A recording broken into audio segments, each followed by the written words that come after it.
Warning, this podcast contains adult language and is not suited for children. So, we took 2 weeks off, and all hell broke loose. Hello, and Happy New Year, everyone. We made it to 2022. I'm Joe, and we're back again here at the Squared Circle Sit Down, available on your podcast platform of choice, like Spotify, Apple Podcasts, Google Podcasts, or over on Stitcher. You can also find us over on YouTube, where you can give us some feedback, like, comment, share, and subscribe. And again, I'm going to turn things over to the host of the Sit Down. He is at the Lion Knight 42 over on Twitter. And he is my wrestling therapy buddy. And man, do I need some wrestling therapy right now. Here's Drake. Happy New Year. How's it going? Good? Good. Great. They fired William Regal, Joe. Yeah. Joe, they fired William Regal. Why'd they do that, Drake? Because they fired William Regal because they're cutting costs. They fired William Regal because they don't need the most knowledgeable, active-minded wrestling in their company. Because, as we spent 3 weeks discussing, they are not a wrestling company. I don't know what to say to it. We had the symbolic fall of NXT this week, where 1.0 is dead. All hail 2.0. No, they're over on Dynamite. Oh, yeah, that's true. They need to do more with that. With their son, Danny Garcia. Bring in Steven Regal to manage that team, please. Thank you. I think anywhere you look, and you've seen the pouring of support for this man and his wrestling mind, his wrestling know-how, everything he brought to NXT, even NXT 2.0. This crop was there before the transition, so he worked with them, and now he's gone. And he's not dead, but like they just so unceremoniously release him with a bunch of others, and it's just another wave. We're just gonna keep getting more of this, right? I mean, yeah. William Regal is probably he's the next generation's Dusty Rhodes, right? He's the guy who, if you took most established talent right now and you asked them to name 3 people who had the most influence on how they do what they do now, I guarantee you 80%, and I'm lowballing, 80% of them will be like William Regal. William Regal had a direct hand in showing me how to do the things that I do, whether it be the in-ring work or the promo work or strictly just presenting yourself. I sincerely believe that there is not a single living person who understands the business better than William Regal does. Yeah, I wholly expect there to be more waves. I think they've made that very clear at this point that the company is nothing if not a revolving door. Yeah, and it hurts. I think it hurts the people from our generation who grew up where you had Steven Regal, William Regal, the wrestler, who was probably really underappreciated as a wrestler for a long time. He never really stood out as the guy on any show that he was on. But when you grow up and then later on you see him, as more of a managerial figure, as somebody, an authority figure. And again, it's not lighting the world on fire. It's just that respect that you can see. It comes through the screen where that people respect him. And it's more than just, a character. It's, no, this is who this guy is. He could play a character, that's fine, but he is this person who people just respect because they understand that he understands what they're going through. He's been there. He gets it. He's never been some main event world champion guy, but he knows the pieces of the business. He knows how everything works. He knows the value of how a locker room is going to be run. And you don't hear stories about him running around disrespecting people. And that's something it's getting more common now, thankfully, where the locker room mentality is changing, where we're moving away from the whole thing of like the ribs and the hazing and the pranks. And I'm not saying those don't exist anymore, but we're moving away from the let's bully people attitude all the time.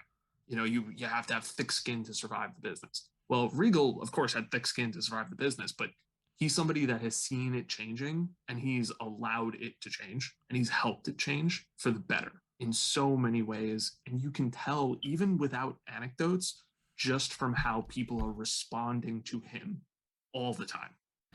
There's something so frustrating. Like New Year's Evil was, I'd argue, a success, right? It did a number of things, which we'll talk about in a bit. It very much capstoned the last remnants of NXT 1.0, the black and gold, whatever you want to call it. But coupled with this release, it sent a very clear statement, I think, to everyone.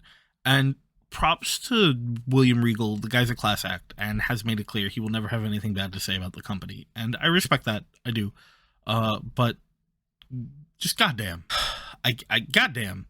It's so heinous to me. I've said this to you already. This is easily, for me, in the last like 2.5 years, I think it's been now since we started the like Great Purge, right? But this is, to me, the most reprehensible release in the company. Like, you look at guys like Keith Lee, who were like easy home runs, or you look at Bray Wyatt, who I cannot fathom why he was released. But William Regal is hands down, to me, the most awful, most disgusting decision that they have made in the last 2 years. And it's really heartbreaking. I hope that it is not the end of him in wrestling, right? But we don't know. He could, if he chooses to, he could absolutely just go home and stay home and live out the rest of his years comfortably, doing whatever else he wants to do. But goddamn, I hope it's not, because if it is wrestling, we'll have lost something incredible. Yeah, I want to hear the William Regal Tell All podcast, and I want to read the William Regal book. And these are things because I want to see how he represents a lot of these stories, because I don't think you're not reading those things, you're not listening to that to hear dirt be thrown around at people. You're going to look for like the little nuance in what he sees in how things are done, like the operations of it. And I think the word that I'd throw out there is bittersweet.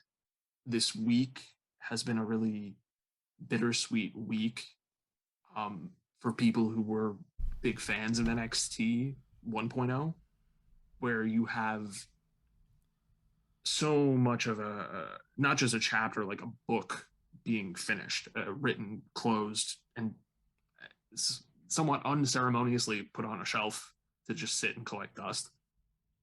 And between New Year's Evil and the releases and everything, like, this is not an uncommon thing in business, in sports, in the world. Like, there are very often times where someone new will come in to sit on top. In this case, it's kind of a Nick Khan thing, but you can see where the new regime comes in and says, okay, guys, it's nothing personal, but I'm clearing out the staff and I'm putting my people in charge because they're my people. That's what I'm here to do.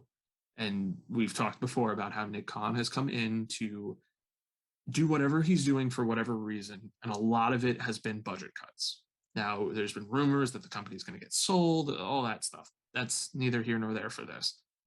It's sad to see someone as talented and who can bring so much to the table for a wrestling company or sports entertainment company to see in Regal to say, like, oh, well, we don't have a place for you because we're switching over to this new regime. Yeah. I spent a lot of time on Reddit in my like free time, and one of the things that I've seen said a couple of times and that I absolutely echo is it is insane for especially people from our age group to be in the place where we are now, where I have so much sympathy for Triple H.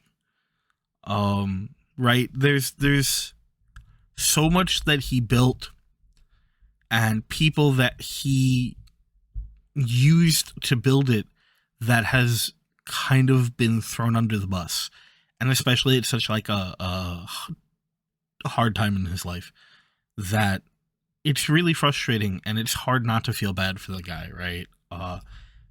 Like you said with Regal, and the same is I think true for him. This is a guy who eats, sleeps, and breathes this business, right? Like everything about him has been about the wrestling business. And like, granted, in his younger years, Triple H was, very much interested only in doing his own business. But he's worked so hard now, whether it's a vanity project or not, is really irrelevant, to create this really beautiful place where you do have guys who are, or were, because they're not there anymore, some of the most talented people in the business, and you really did have some of the best eyes and hands and voices backstage helping craft them into that and helping them get to that next level.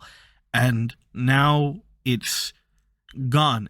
And it feels almost like a parallel of Ring of Honor in a way, in that you had this product that wasn't being presented elsewhere, because as much as we can joke about like NXT being the WWE's answer to like PWG, right, Pro Wrestling Guerrilla, it was still a very unique product in what it did, and it did it well most of the time, and it's heartbreaking to see that go away. With that said, again, we can only kind of sit almost in awe at this point and watch what happens next. It's kind of turned into a car wreck, in my opinion. Not a commentary on the show itself now, but just watching what the business decisions that are being made are, and the fallout from those decisions. I mean, you've got people who are making the, like, you've got the people online who are making that connection of, well, AEW is just turning into NXT, and it's like, well, okay, but of course they are, because how do you turn up some of this talent? How do you say no to Kyle O'Reilly and Bobby Fish? How do you say no to Adam Cole? These are guys who are so clearly at the top of their game and so clearly amazing at what they do. You would be a fool not to pick them up. You've got all of these people who have done so much work to grow themselves and build themselves on NXT, who are now effectively being told, well, the years of your life that you put into this are great. Too bad it's over. Figure something else out. Well, yeah, it's we have no place for you, or we've changed things to the point where you don't feel like there's a place for you here anymore. I said the thing about like the book being closed and put on a shelf. Like, O'Reilly's over in AEW now. You mentioned Bobby Fish as well. Like, now you have Johnny Gargano is gone. We don't know where he's going to end up. You have Ciampa's title reign ends. We fully passed it on to Braun Breaker now. And you have even Roderick Strong. The Cruiserweight title is gone. That was another Triple H project with the Cruiserweight tournament. That title is gone, merged with the North American title. All of the titles are on new 2.0 people. I know Mandy Rose technically was there before, but she's a bounce back and forth person, and her stable is fully built to be an NXT 2.0 stable.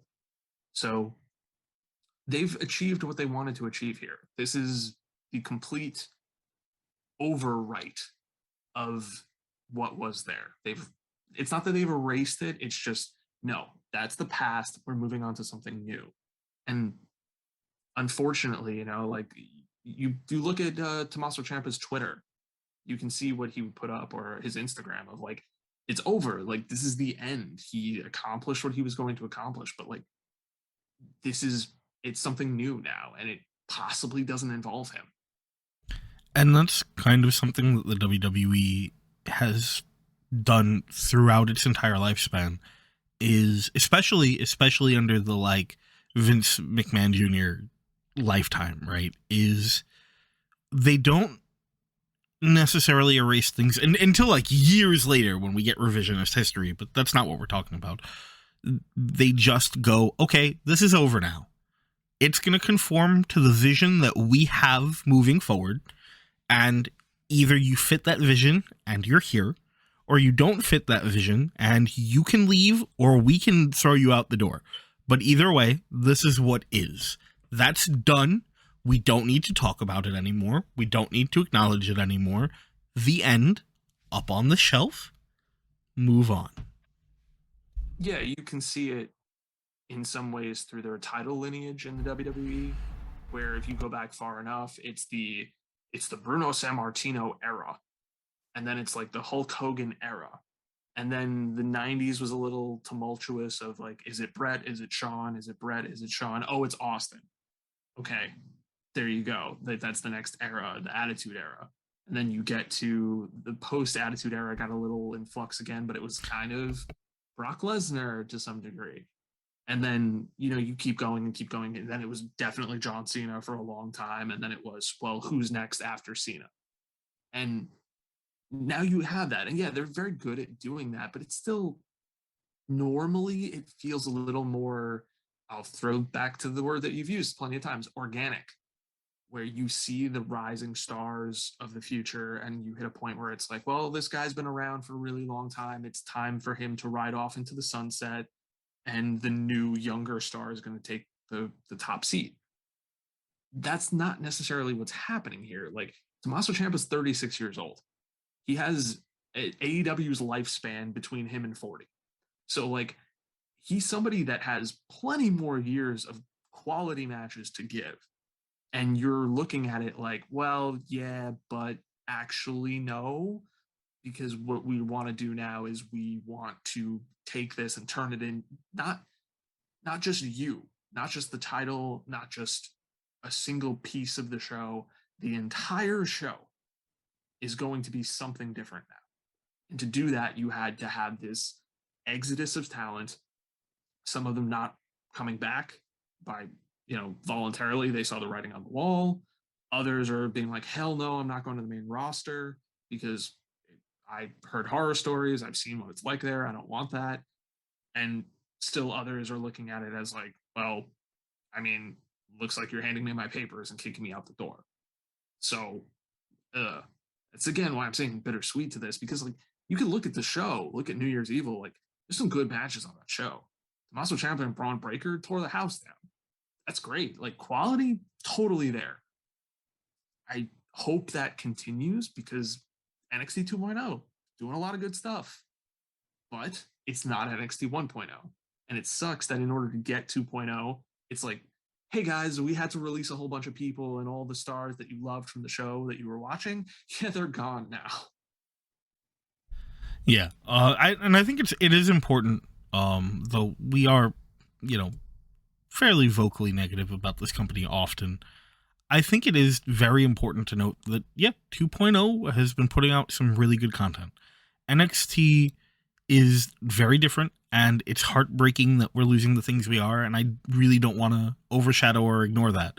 But the product that we are presenting now is good product, even if it's different. It's a lot more what you expect from the WWE. It's a lot louder. As far as character work goes, right? Like, you had people like Gargano and Ciampa who really were, they were wrestlers, right? They were people who were in the wrestling business, and that got a little choppier for like Gargano later on with the way, and he got a lot more like gimmicky and stuff, which is fine. Like, the way was great, but the characters, and this is again something we talked about a couple weeks ago in the first part of our Wrestleverse, was that WWE is very reliant on the concept of characters over wrestlers. They want characters, and that's something that 2.0 is doing very well with a lot of these people.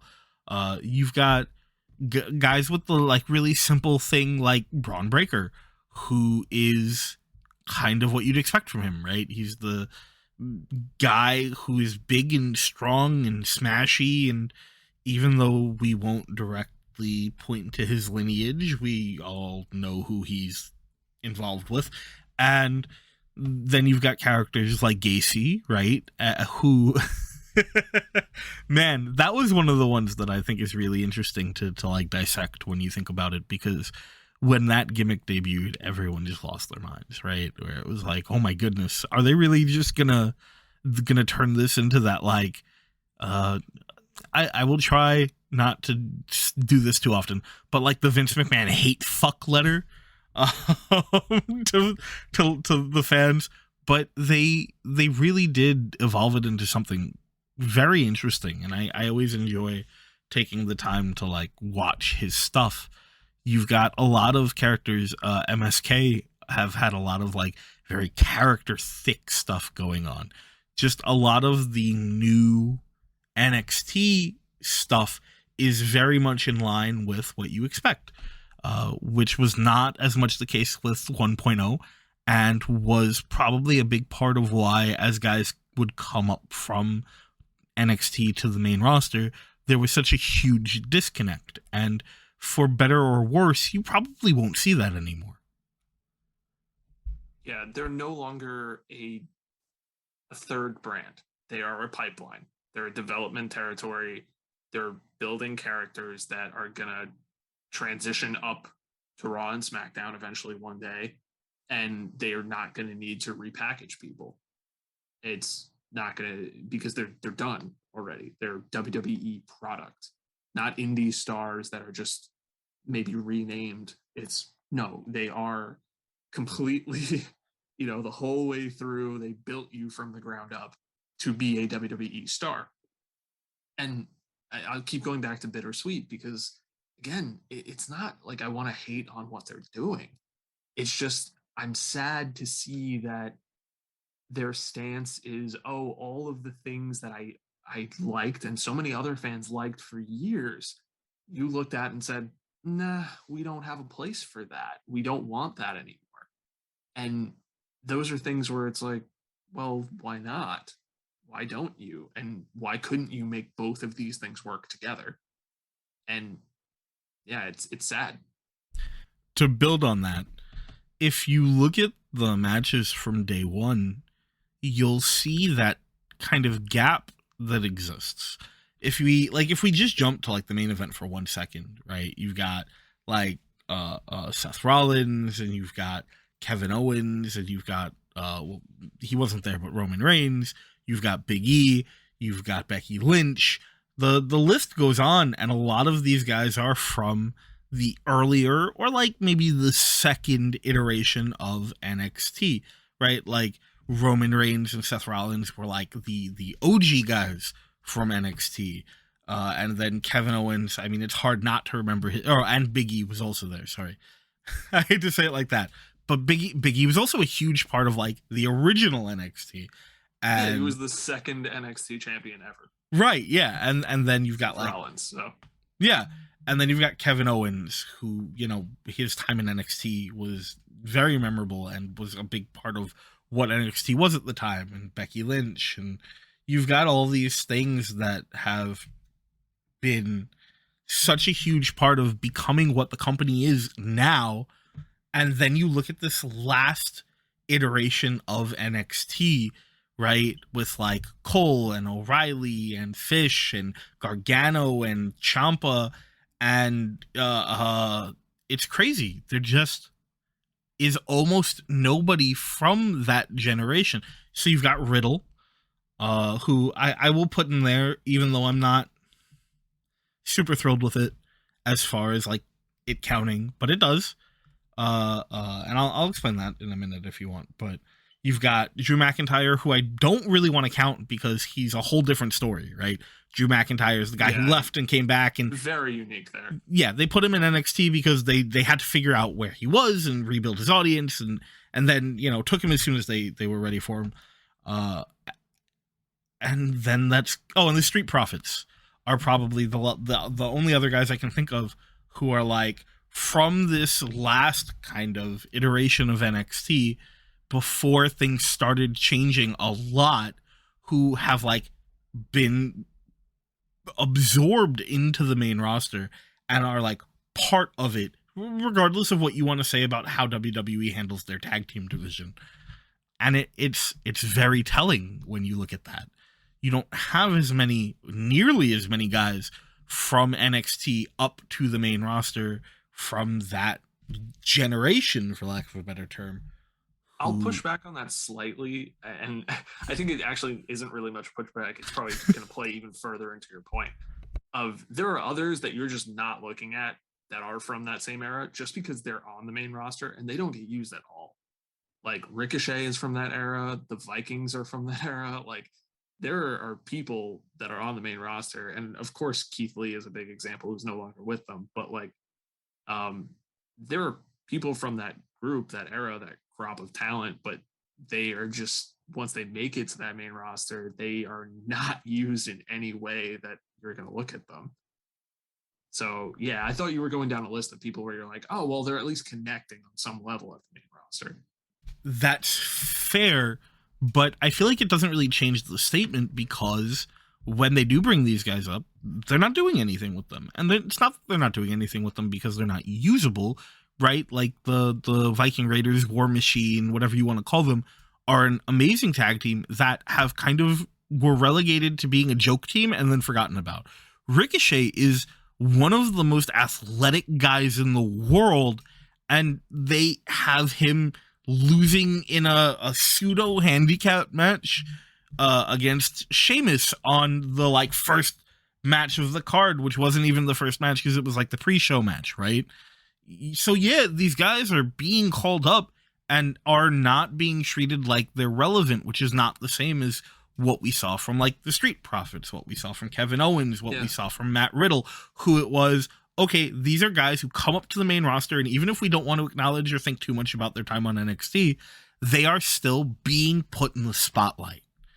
And that's still kind of the point that I'm trying to make is they weren't willing to invest in these guys.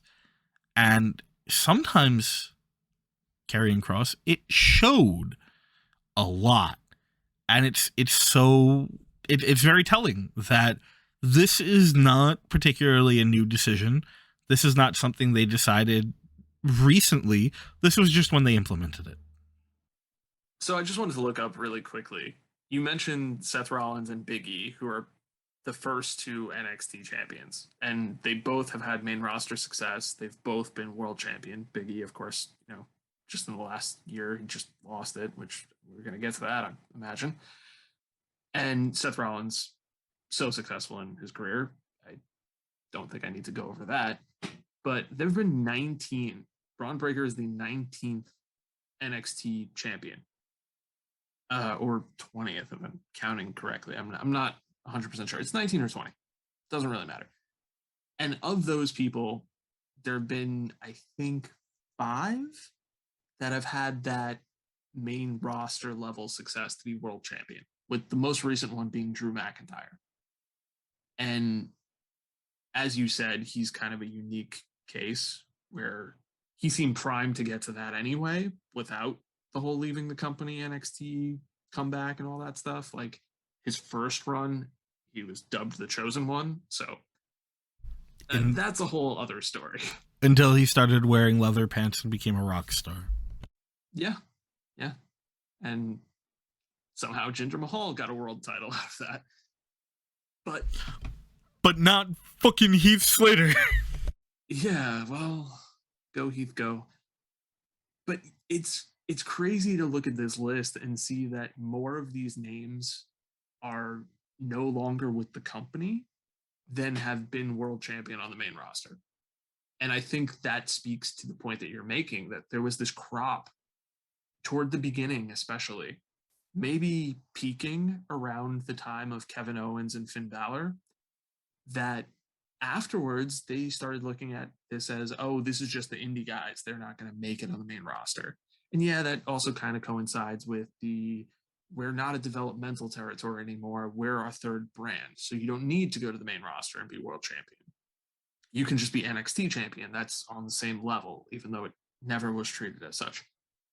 So there's points to that, but yeah, it feels like they're trying to go back to the Seth Rollins, Big E era of we make our stars from the ground up. Now, I know Tyler Black was the thing, but still, they're looking at it as this is the reinvention of this person. This is where they came in, and this is where we took them, and we molded them to be the character that we can fit into the slot that we need to fit them into for our show. I would add to that list, even though they're not world champions and probably never will be, Baron Corbin is another guy who started on NXT and has had a prominent place on the roster, love it or hate it, for a long time, almost, consistently.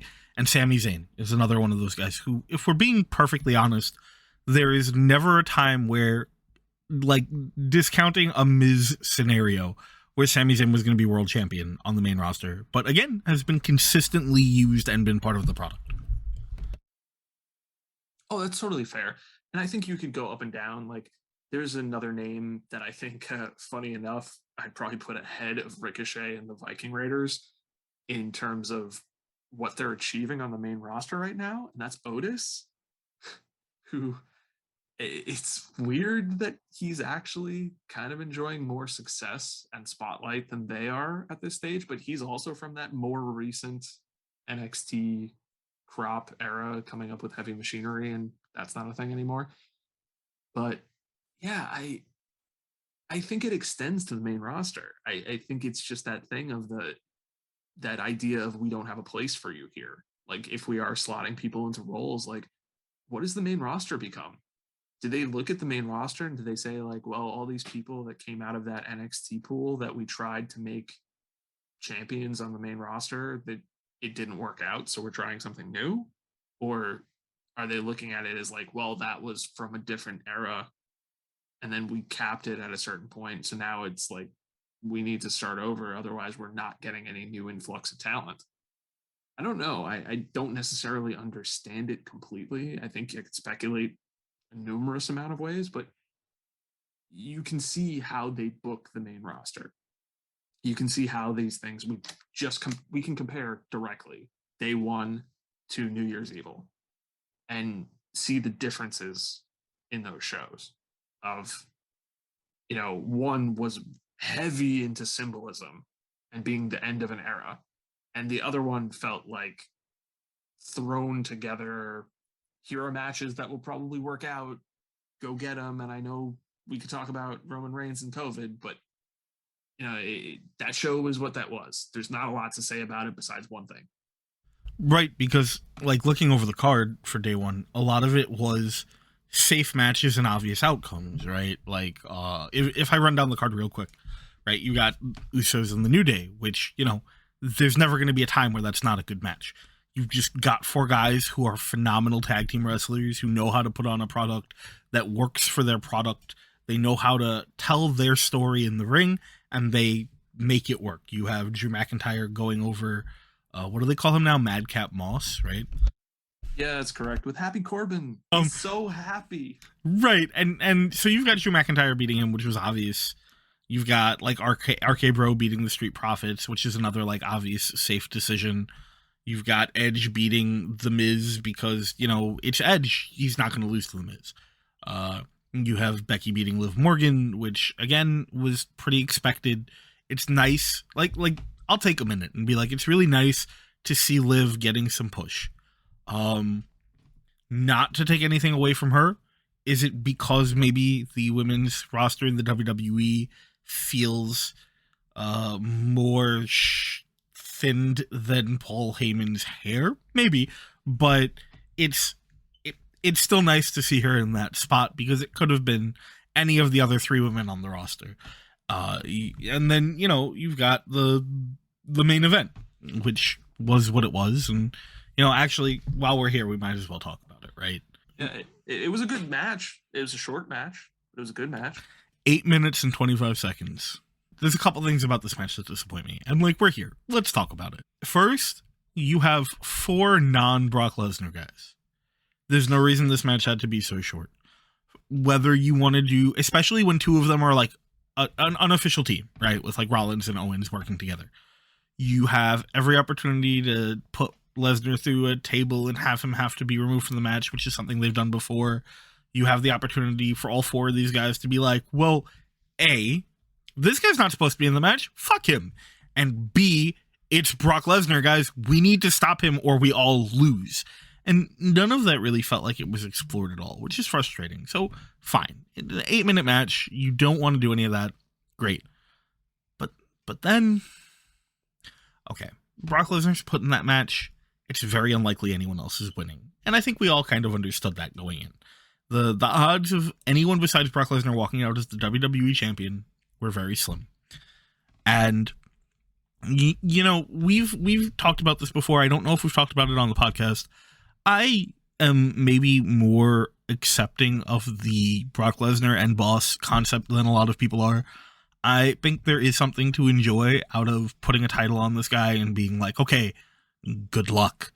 And I think that especially with the product that WWE creates and the way that they put on their show, there is a very interesting like upside to it when you look at like the Brock Lesnar Finn Balor match is one of my favorite examples, right? Where there's a moment where even though you know there's no way Finn Balor is going to beat Brock Lesnar, we're like, holy shit, is Finn Balor going to do this? Are they like really gonna play this gastritis thing up to like the moon and just like have him steal the win or something? And you know, you get snapped back to reality on that F5. But there's pieces of it that can be really good. But Big E has not been the WWE champion for a very long time. Big E has been, you know, the New Day have been fan favorites for a long time, and the Big E like main event push is something that a lot of people have been clamoring for, especially when they split up the New Day, where people were like, all right, you're taking him out of there, you're giving him new music, he's not strictly wearing the New Day gear all the time anymore, he is being a little more serious than he was when he was actively with the New Day.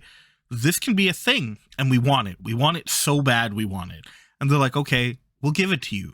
He cashes in, he wins the title, he's the champion. And since then, his title matches have been fine, but not particularly memorable. And here we are in an opportunity where, you know, okay, Big E's not beating Brock Lesnar. And as we said, very few people in this match have a chance of beating Brock Lesnar. Except, you know, Seth Rollins being Seth Rollins has like 2 wins over Lesnar, I think. Whatever it is, doesn't matter. But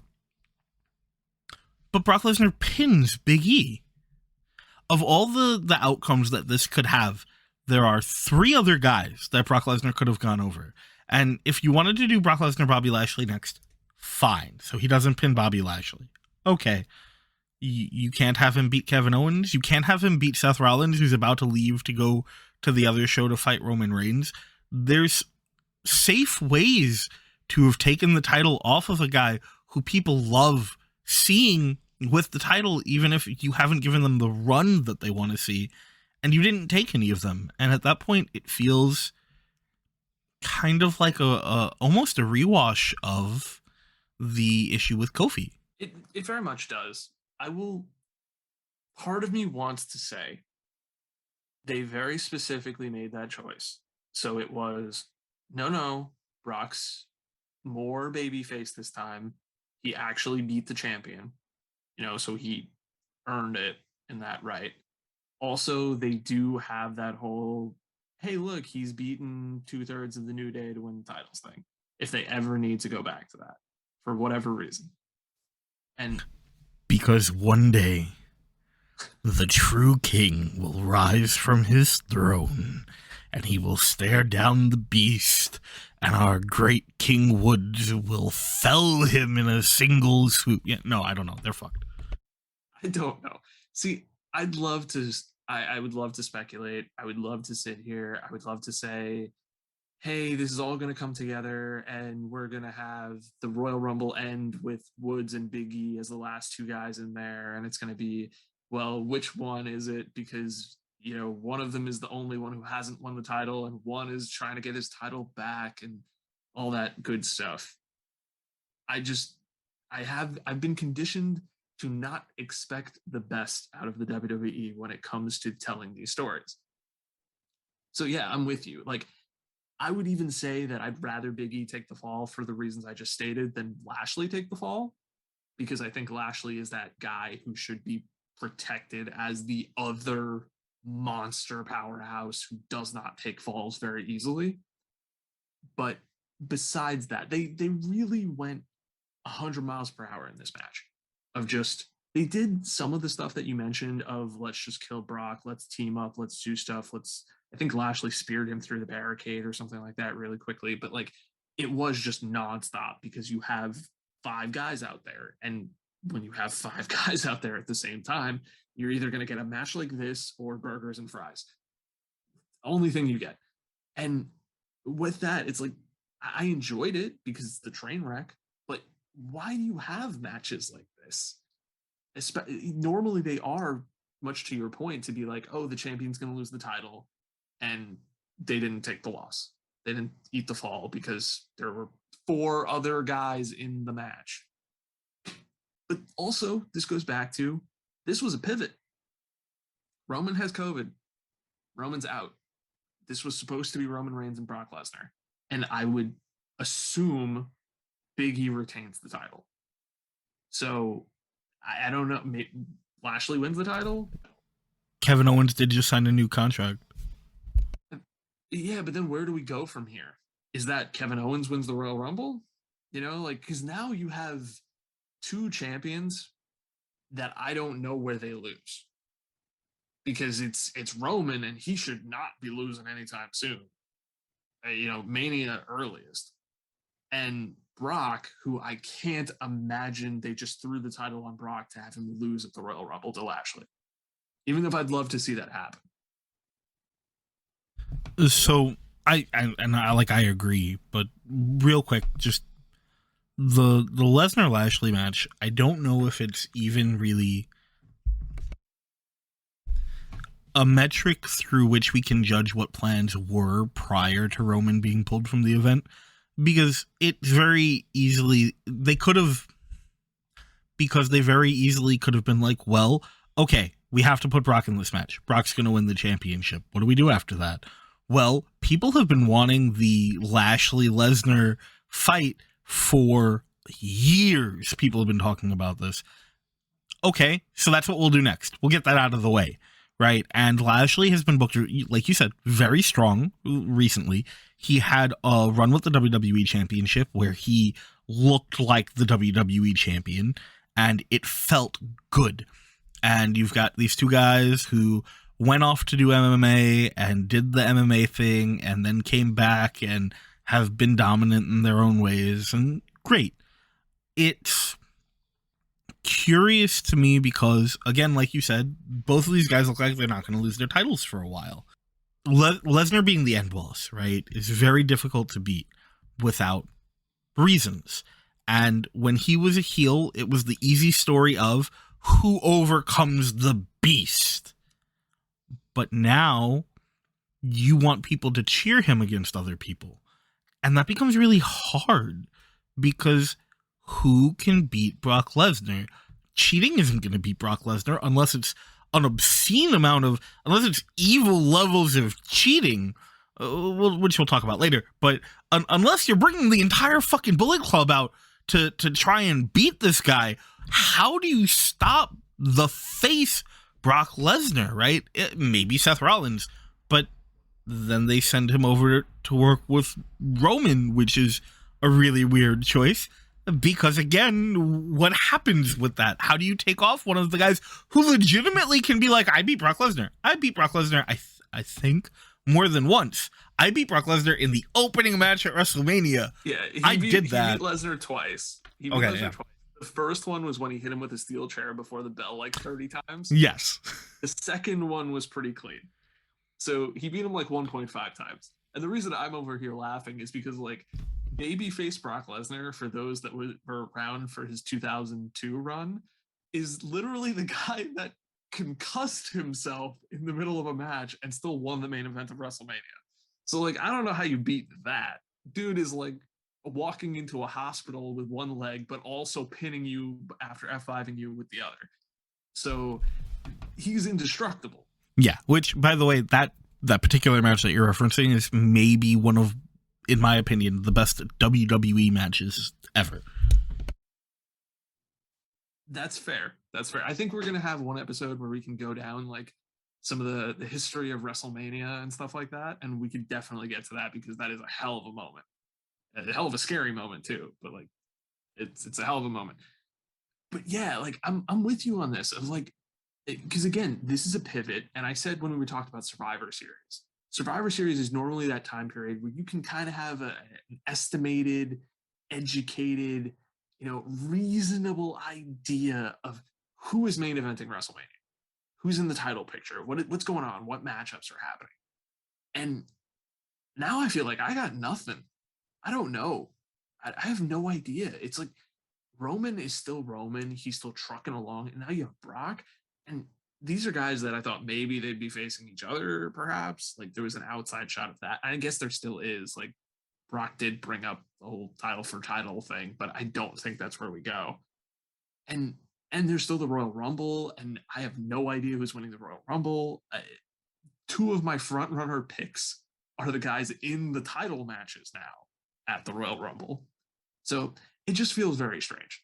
It feels like such an odd time to be watching WWE because unpredictable is good. It's fine. Like you can look at that and say, all right, it's entertaining. I don't know what's coming next, but I'm almost scared. Like I don't know what's coming next because I don't know if they know what's coming next.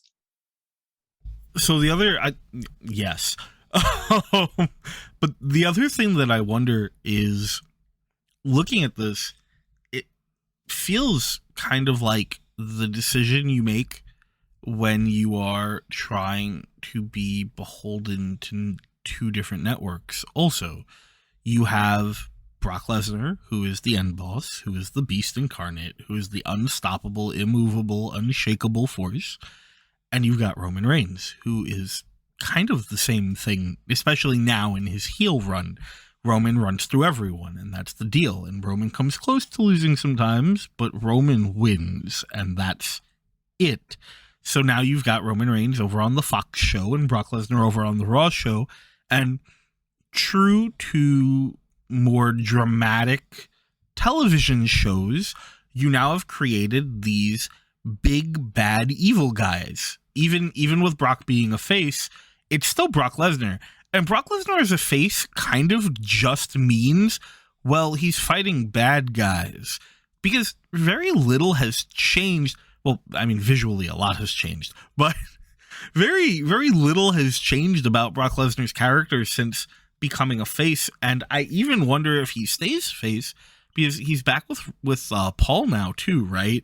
Paul Heyman is soundly in Brock Lesnar's corner. He has returned. Oh no, there was a very strange SmackDown opening segment where Ooh. he and Roman confronted each other, where Heyman kind of tried playing both sides again, and it ended up getting Brock punched in the face, the Superman punched by Roman, and they never really followed up on it, as far as I know.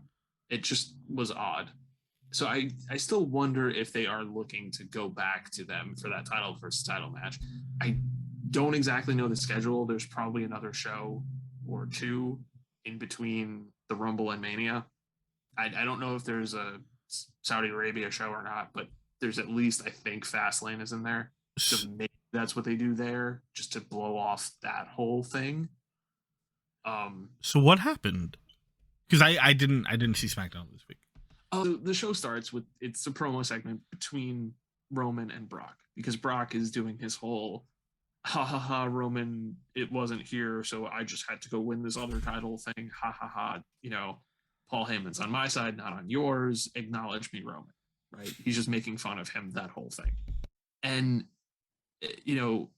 Roman comes out and is talking to himself, and he's like, well, I wouldn't take a match against anybody that like is with Heyman because Heyman's trash.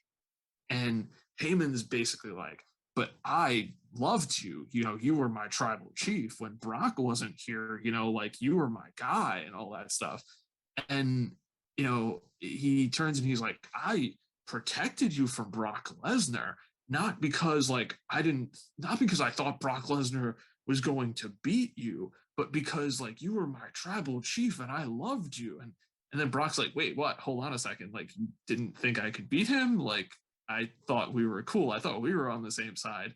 And then Roman's like, nah, you suck. And then they all start doing this weird thing of they're like, no, you can't talk to him like that. No, you can't say that about him. And all that. It was weird. It was very strange. The strange segment. Heyman still playing both sides very much so, of like, I'm with Brock, but I loved you. And Roman's like, all right, whatever. And eventually Brock just gets pissed off to the point where he turns to Heyman and it's just like, Paul, you gotta shut up. And when he does, Roman takes it and just sucker punches Brock and then leaves. And that's basically what we get out of it. That's pretty cool though. I like that. I like that a lot. I will say that, like, for all the negatives we've talked about so far with the WWE, the Paul Heyman, Brock Lesnar, Roman Reigns love triangle has been one of the best, like, storylines they've put out in a long time. Yeah, it's them and RK Bro.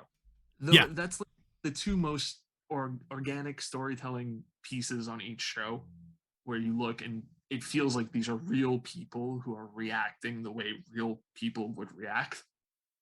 And, you know, like, every time Randy Orton looks at Riddle, and it's just like, sometimes I'm upset that we're tag champs because I have to be around you.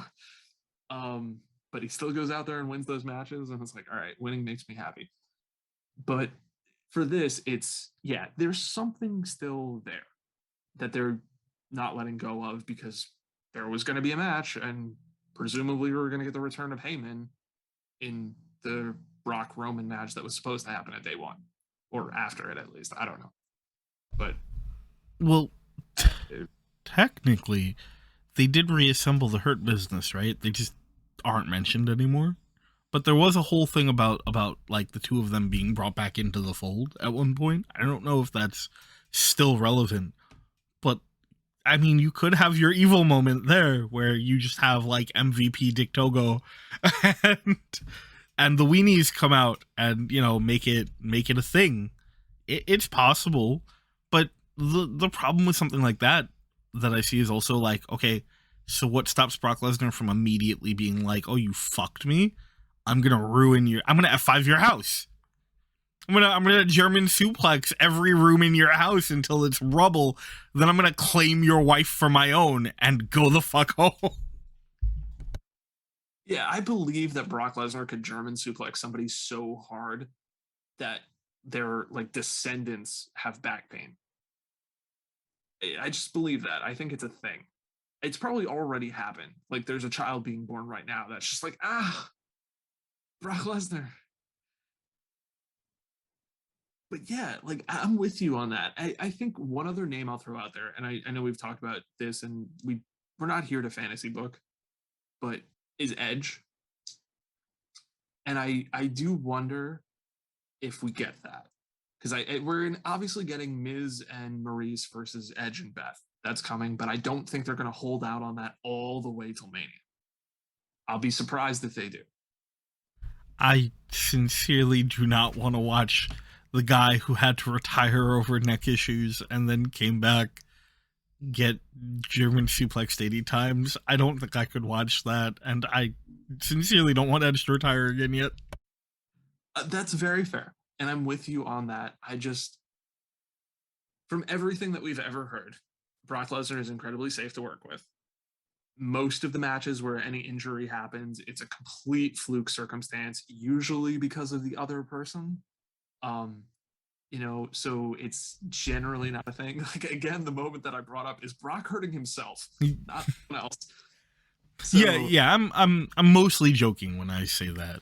I don't. But it is a terrifying thought of the guy we're joking about him being able to F5 houses against a guy that has been injured almost more than he's been active. And, you know, at its core, wrestling, sports entertainment, whatever you want to call it, will always be carny shit.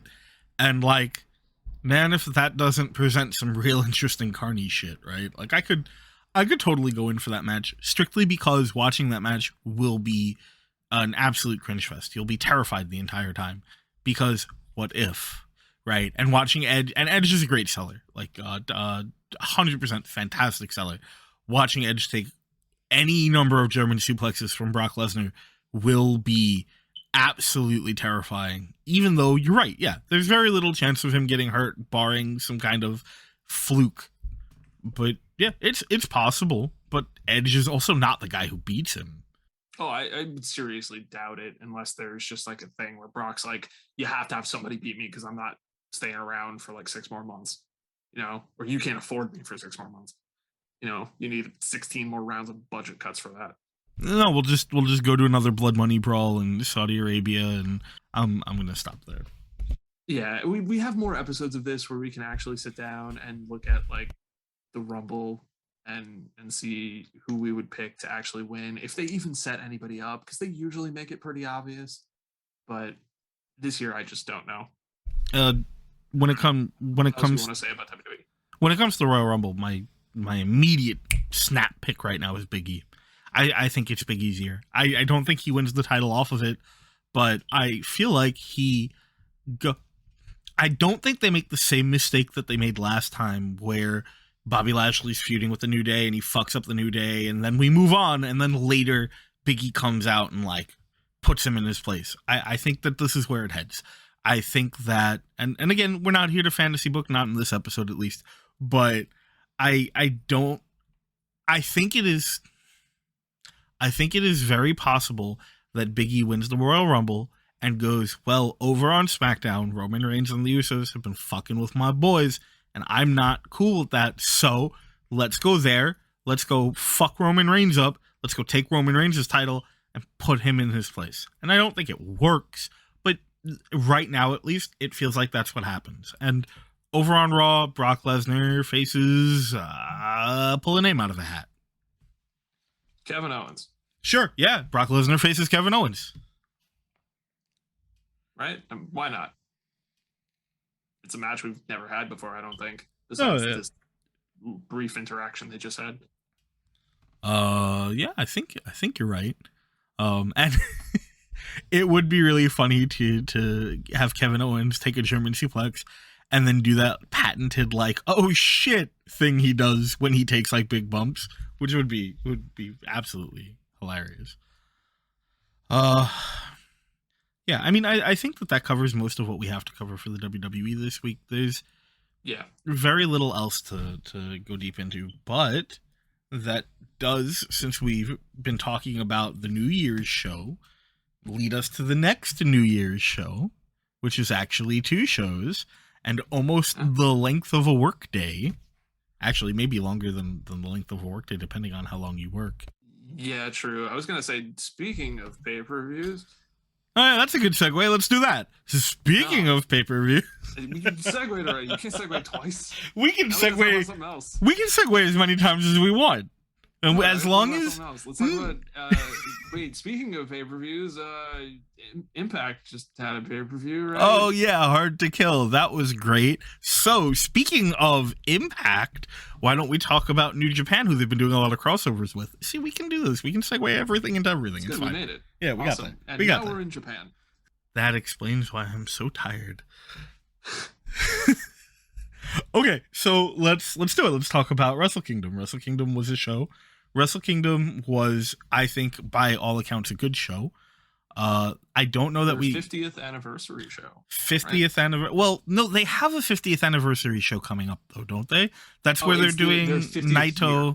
Yes, it's their 50th year, because the 50th anniversary is where we're going to get Naito versus the current IWGP World Heavyweight Champion, Kazuchika Okada. Spoiler alert. Well, we'll get there. But yeah, I think Wrestle Kingdom was good. I think both nights were really strong, barring the Kenta Hiroshi Tanahashi match. I don't know that anything super stood out. Yeah, I said to you before we came on that I think there were 2 matches each night, 4 total. Maybe if you wanted to throw a 5th one in there, I'll mention that one briefly, and that's Naito and Jeff Cobb. I think they had a solid match. But the other 4 matches I'm talking about, I think, are in the very good to great category, but I don't think any of them were, oh my God, this is the next match of the year, 5-star, call it right now, right? Well, that's the thing with New Japan a lot of the time, right? And I'm going to use this to segue, but the thing with New Japan is yeah, they are well known for being that company that goes, here are a bunch of really good to great matches. And so it kind of makes the audience hold them to a different standard because of that. And I'm not saying that anything they did was bad or wrong. In fact, I would argue that this show, both nights, was kind of a statement that they made about what their program is going to be moving forward, what the concept of their content will be as we progress, because it's not the return to form quite that a lot of people were hoping for or expecting, but that doesn't make it bad. They made a couple of very clear statements throughout these nights and with how they handled certain things that presented the new New Japan product, and that they have no intention of like backtracking really, which again is fine because it's still a good product. Yeah, and before I mentioned the 4 matches that I was specifically talking about, I don't think there were too many matches that I would look at on both nights combined that I would say, I just didn't care. And maybe a couple here or there. I know they have a whole bunch of the 6-man tags, but even some of the 6-man tags I found pretty interesting, especially on night 1. Because they set up for a lot of stuff going into night 2, so you had that, night to night storytelling of why people are behaving in certain ways, specifically like Will Ospreay being like, haha, I'm gonna just keep tagging out because I could probably put in a lot of effort, just beat you guys, but I have a title match tomorrow night, so I'm not gonna bother. And that was pretty cool to see it, just a simple thing in a match that stands out. But then you had I think it was the final 2 matches both nights, right? I gotta go back and check. Yeah, it was the final 2 matches both nights. So night 1, you had Desperado and Takahashi for the junior heavyweight title, which I really like that match. I think probably my favorite match of night 1, just because for guys that I'm not really invested in, I think they told a very nice story in the ring of Desperado having this title reign. Hiromu is a guy who, for somebody like me that just watches Wrestle Kingdom, is constantly associated with that title.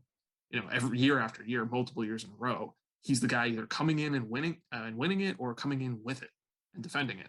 So for him to come in as the challenger, winning the tournament to get in, being like, hey, this is the match, and Desperado holding the title, and even commentary putting it over like, yeah, Desperado is the champion, but like, if he beats Hiromu here, that kind of like solidifies he's a very legitimate champion.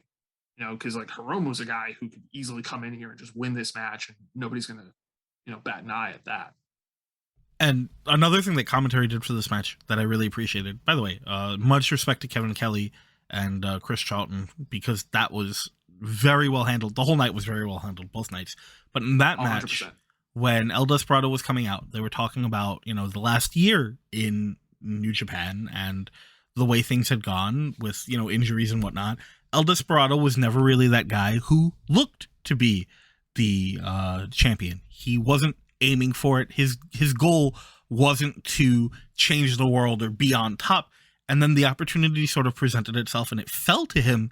And it was upon becoming champion that he was, and really the run that he had leading up to it, which was phenomenal, where finally he had reached this peak, almost walking into it, and now it's one of those things where it's like, I didn't know I loved you until I had you in my arms, right? And so now everything that I do is going to be to keep this, and that's what the match was, and yeah, commentary did a great job of making that clear. Yeah, I also think they had one of the best sequences of both nights put together, of just the countering of attempted finisher, attempted finisher, attempted finisher, attempted finisher. Just that whole thing of the, what can I actually get off of you because you're not budging, and maybe this is a match where people are going to look where one person is much better than the other, and I don't think that's fair to say, but like in the eyes of certain fans, they'll be looking as like, no, this is Hiromu in a walk, and it wasn't. And this was the thing of Hiromu just being like, why can't I just hit this move and put you away? And Desperado being like, no, I got this. Hold on. Yes, I got you. And that's how it went. And I really enjoyed that because that isn't always done very well in matches. Sometimes you just get like the finisher parade at the end of one person hits it. Oh, it's not. Oh, it's a 2. Oh, then the other person hits theirs. Oh, it's also a 2.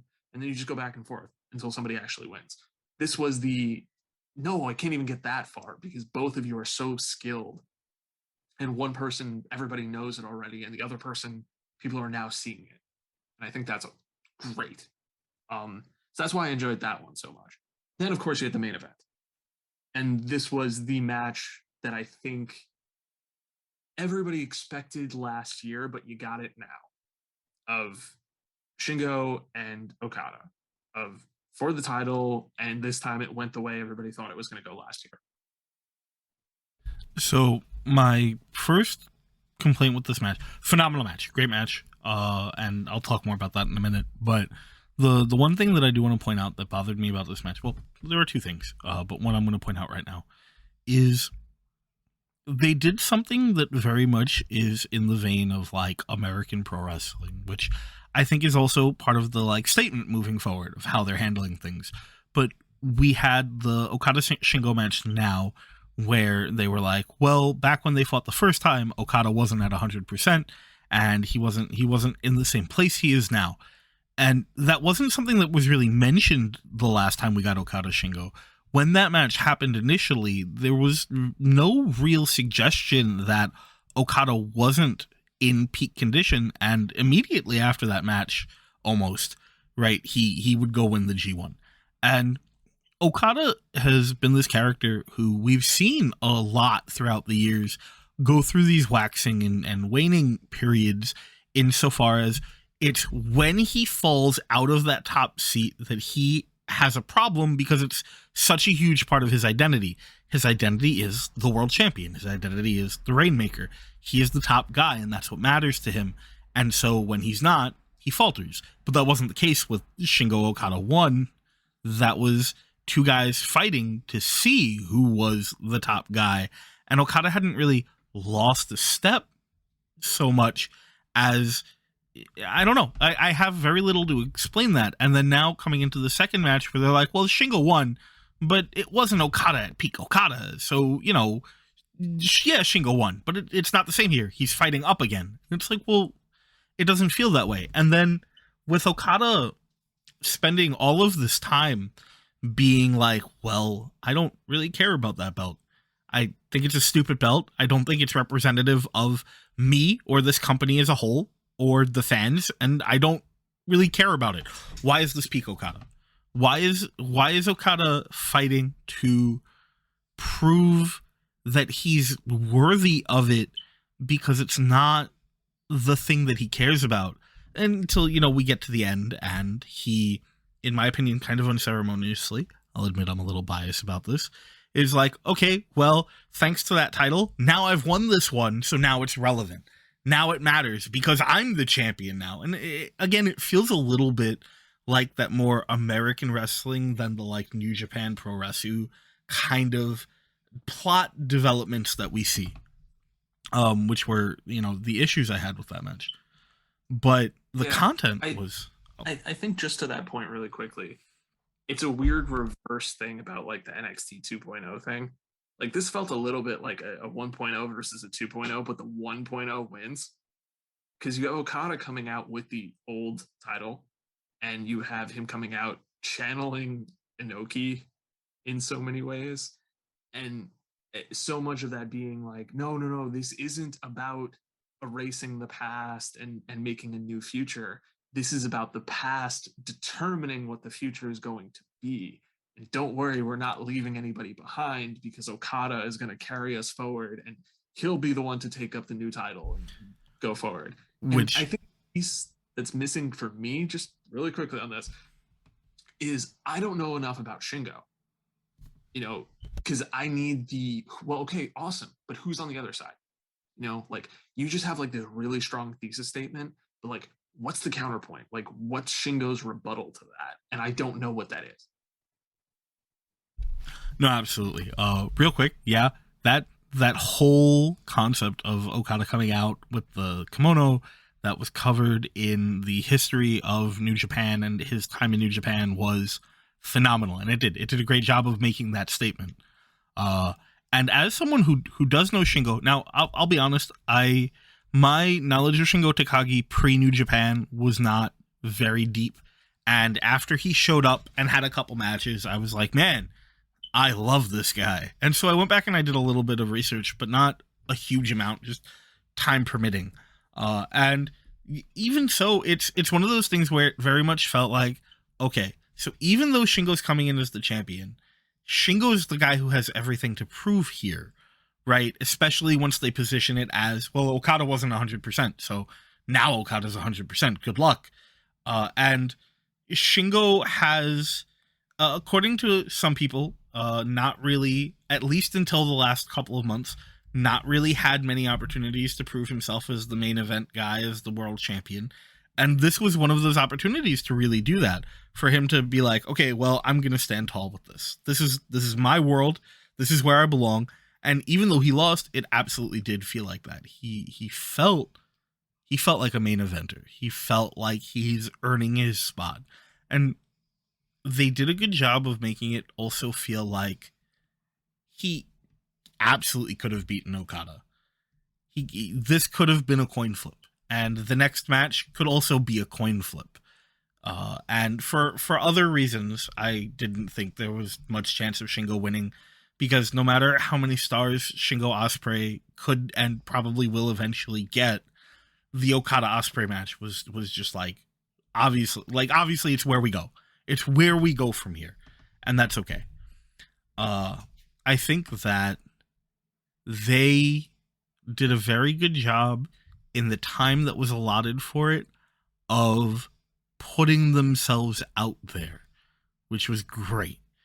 It's great seeing Shingo get the opportunities to really display what I think is his best feature, which is that drive, right? You see it from like the look in his eyes to the way he carries himself, just like his posture, right? With that like presented barrel chest, and the way he always tries to own the ring when he gets in the ring, and the way that he's not looking to ever veer from the way that he wrestles in order to respond to you. He will beat you his way, not your way, which is fantastic. And it's been at least a little while since we've seen that kind of thing in the main event at New Japan, not counting like Naito, who does it for a whole different reason, or Ibushi, who also has a lot of other complex story behind why and how he wrestles the way he does. But even that is inspired and based and feeds on other people, where Shingo is like, this is what I do and this is how I'll do it, and you're going to fall to it. And that's it. Yeah, that in a way, and I know it doesn't mean that they're in the same place in the company, although I guess that did technically for this, reminds me a little bit of like John Cena, in kind of the like, he has one direction forward. That's what he does. And it's like, Cena has his moves, he hits them, they put you away. If they don't put you away, he goes back to them to try to put you away again. Yeah. And I got a sense of that from Shingo. Like, obviously, I'm not going to say they're the same quality of matches, they're the same in the ring or anything like that, or even the same type of wrestling. Not the same. But yeah, I could see that type of thing. That very much like I stand tall, I puff out my chest, I say, all right, come on, let's go. And I will either put you in the ground or fail. Yeah, and I'll always let you hit me back as long as you can, because then I'll hit you back harder. Yeah, exactly. All right, I can get with that. And I very much enjoyed this match. I think it's one of the four that were four best matches of both nights. And if somebody said it was their favorite, I'd be like, sure, no problem. I have to say, well, we're not going to put it on like, greatest matches, because obviously, but seeing Shibata back in the ring, seeing Shibata come out, seeing him walk down the ring to his music in his gear, seeing him have like an actual wrestling match with Ren Narita was an incredibly emotional moment. This is a guy who is maybe the last person from that particular kind of view of wrestling, the way that he looks at and treats wrestling and the way he performs in the ring is so very specific, and it was phenomenal to see something that I didn't think we'd ever really get to witness again happen, and I cannot wait for the next time that it does. Yeah, totally fair. I was gonna go back to it after because there are a couple other undercard matches that I do want to briefly touch on. But I'm with you 100%. Like it's somebody that I don't have any investment in because I haven't followed New Japan like that. So you're like, yeah, this guy's coming back, and I'm like, okay, he was gone. Good to know. But I looked into it beforehand. I looked it up. I know he had that very short exhibition, I think, with Zack Sabre Jr., right? Just to be like, can I do this? And man, as somebody who's followed sports and has seen people have to retire very early because of things, injuries, issues that, you know, freak accidents, medical conditions, all that stuff. It is heartbreaking sometimes to see somebody be like, hey, this is the thing that I love to do and I can't do it anymore. And it's, we've gotten, fortunately, several of those in the last, 3 to 5 years. We've gotten Brian Danielson, Daniel Bryan, Edge. Now we've got Shibata. Like these are awesome things to see people be healthy and be able to do what they love to do. And I love the way they spun it of we're gonna go out there and just have like our little catch wrestling thing and these are the rules. And he's like, no, real match. Except yes, let's do it. Yeah, they even went out of their way to release a statement afterwards where they're like, don't worry, he will not be receiving any punishment from the commission over this. He made the choice. Narita agreed. The referee okayed it. Everything is fine.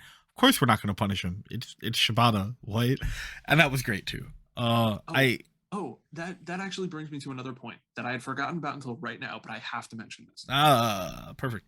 The role of the referees. And it was mentioned specifically by commentary multiple times, and I would not have known this had they not mentioned it. Of hey, we have some like newer referees. There are a couple of new ones, and so in some of those 6-man tags and stuff, people are getting away with stuff because these referees are new and they don't know how to like hold their own or sometimes even throw their weight around the right way with the right people because they're still learning the ropes, literally, so to speak. Which is absolutely the right way to handle that, and something that I wish AEW would lean into a little bit, just as far as the canon of Rick Knox is a terrible fucking referee. Have him ref every tag match. Yeah, yeah, but then you have the flip side, where when you get to like the main events and stuff, and you have referees with experience out there, and then you have a situation which I know we'll get to the whole match, but you have Osprey on the outside is like slamming Okada into like title belts and tables and stuff, and then rolls him back in the ring and goes for cover, and the ref is like, I'm not counting the cover. Like I saw what you did. I'm not going to disqualify you because this is the main event of Wrestle Kingdom. You think I'm disqualifying you and ending the match like that? Hell no. But I'm not counting this cover. And Osprey is just like, okay, fine, because I get it. Like I'm not going to convince you to count. Like fine, I'll just hit him with an Oz cutter or something and pin him and win because I'm Will Osprey and I'm better. But like, yeah, that's awesome. That's awesome stuff. And that's something that you don't necessarily get in other shows. Like you certainly don't get in WWE, and you haven't really gotten in AEW. And much to what you said, like, be cool if they leaned into it a little bit more. Yeah, for the only referee that I see them like actively treat like they have their own like lore is Aubrey. Yeah, okay. Yeah, Aubrey is like in my opinion, most of the times that we see her, she's very much the like Mike Chioda feeling of like, you're not gonna fuck around on my watch. It won't happen. I'm not doing it. Yeah, we got it a little bit with Earl Hebner, I think, in like the late attitude era. Occasionally he would be that guy who was just like, no, like you are not getting away with this. I don't care. And usually it would get him like knocked out or land on his ass. But like I very much appreciated that because again, we talked about New Japan being that like sports presentation of things, and this is the referee is the the judge here. He's the guy who gets to go out there and say, no, no, no, like I'm the guy who ends the match, bro. Like I'm the one who counts the three or counts you out or whatever the case may be. Like this is a judgment call left to me, and I'm making a judgment. In that vein, do you remember who the referee was for Evil versus Tomohiro Ishii? No, I do not. Neither do I. Well, because I don't know if you just want to go to that match now because it's also a night one match. Yeah, let's do it. Let's wrap night one and then we'll move on to night two. Yeah, because honestly, I had forgotten that Shibata and Naito was night one. For some reason, it was night two. But yeah, the Evil versus Ishii was this match that I think would be one of the ones where I'm like, do I care? Is this something that really matters to me? If I had skipped this, would I really have missed anything? Yeah. More of Evil does what Evil does. More of Dick Togo's the bad guy. You've mentioned this to me, but I don't think you said it on the cast, where the whole thing with House of Torture and Dick Togo is the Heenan family, right? Where Dick Togo is the Bobby Heenan who is really the problem behind everything, and everyone else is just sort of part of the gang and is arguably kind of interchangeable. And for me, it's incredibly frustrating because just imagine for a moment what this match would have been like if we got the Evil from New Japan Cup. If we got the Evil who had been driven and who had been angry and who was there to fucking fight instead of the wet fish American heel wet blanket that we got.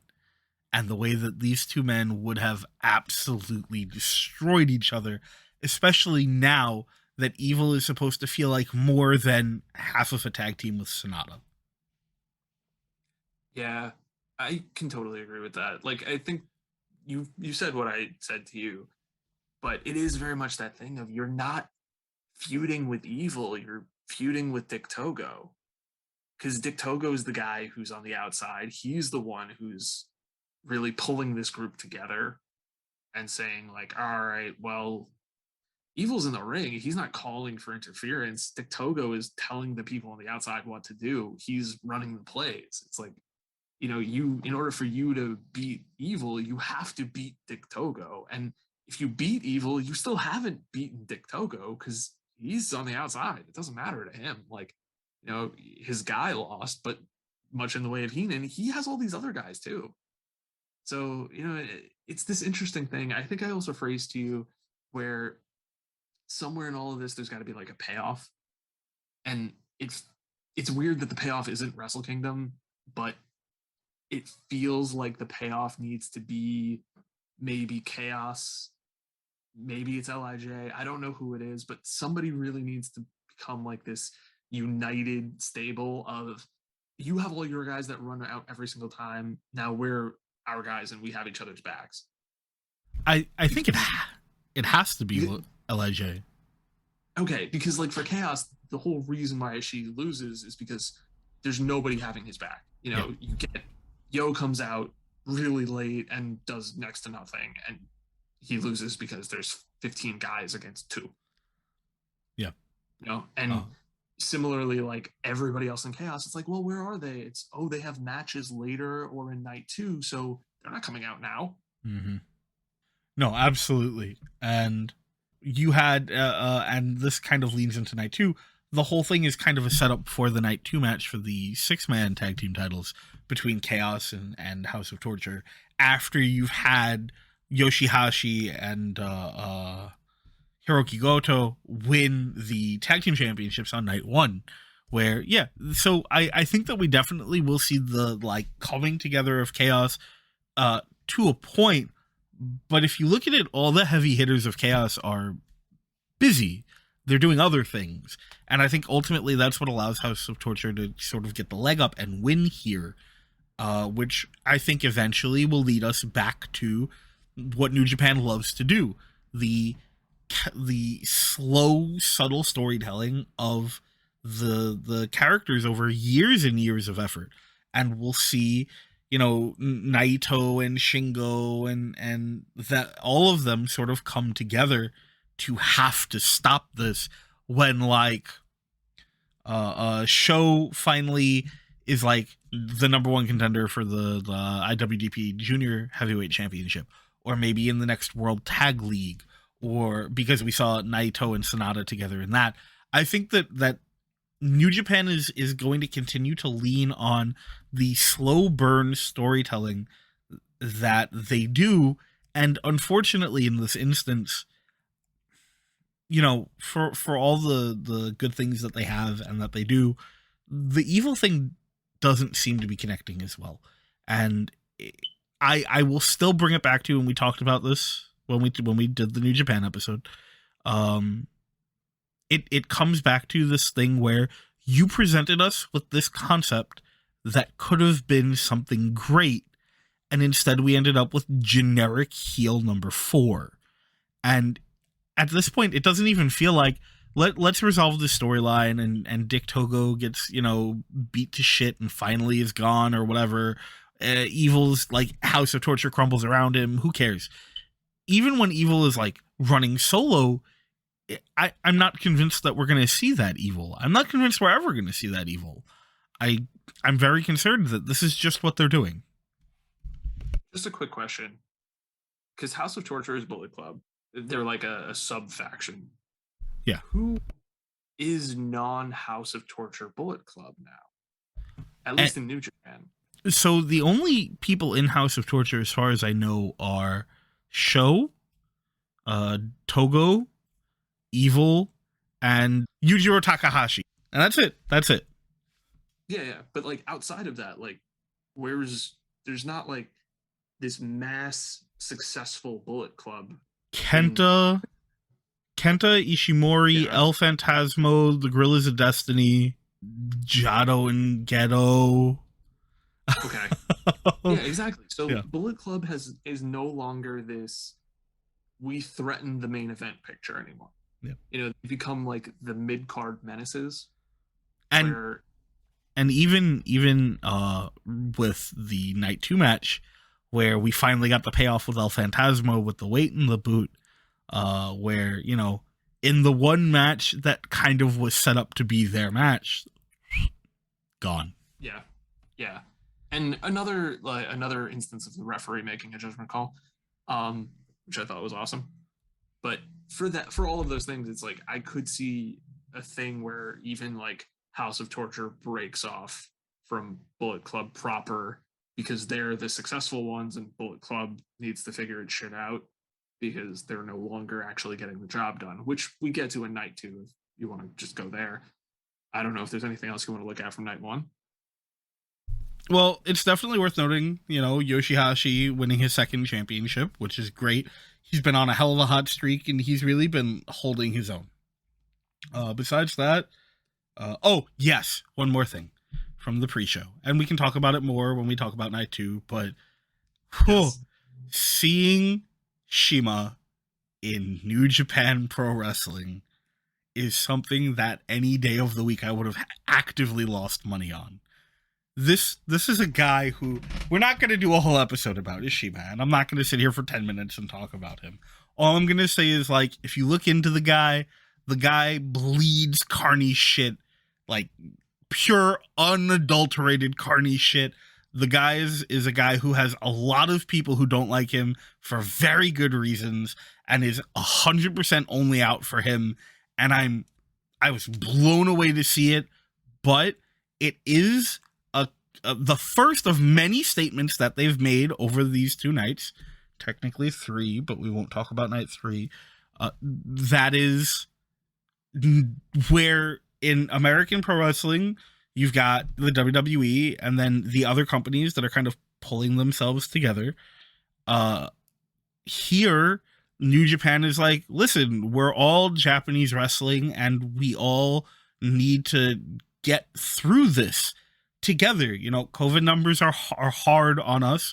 And as Will Ospreay said on social media the other day, it's incredibly difficult to put on the same high quality, high caliber matches with the clapping crowds. There's a lot less energy going around and a lot less responsiveness that we can work with. And so, as Japanese wrestling, we need to pull together, and we're going to do that by providing platforms for everyone. Also, just from that match, really quickly. Oh, yeah. Tatsumi Fujinami coming out and just whipping out a figure four. That was amazing. What? Okay. So yeah, night two. Which leads me to night two, where, man, Stardom fucking killed it. Yes, definitely. As somebody who's not exposed to Stardom pretty much at all, just because you really should be, access and time and all that stuff. Hell of a performance. You know, I knew of Starlight Kid. I think I told you going into it, but the other three amazing, awesome competitors. I think Stardom had a dark match last year, right? And this year to actually be part of the show proper, I think that's a nice elevation for them. Maybe next year we get a title match or something. That'd be kind of cool. Yeah, it would be absolutely phenomenal. Mayuri Watani, in my opinion, is pound for pound one of the best women's wrestlers in the world right now. So I know she topped a lot of lists for a lot of publications in terms of being one of their best wrestlers of the year for 2021. You know, maybe not number one on all of them, but like top 5, which is a hell of an accomplishment because I know she's really young. So there's a long road ahead for her. A lot of room to grow, and hopefully she gets to like showcase her talents to a wider audience. And I think this is a good starting point. Absolutely. And I can't recommend Stardom highly enough. It's just another great example of subtle storytelling through character development with phenomenal wrestling.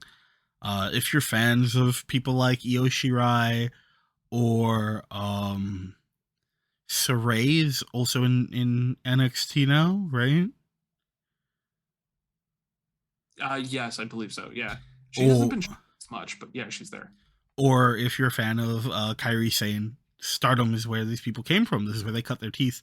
And absolutely check out Stardom. Love it.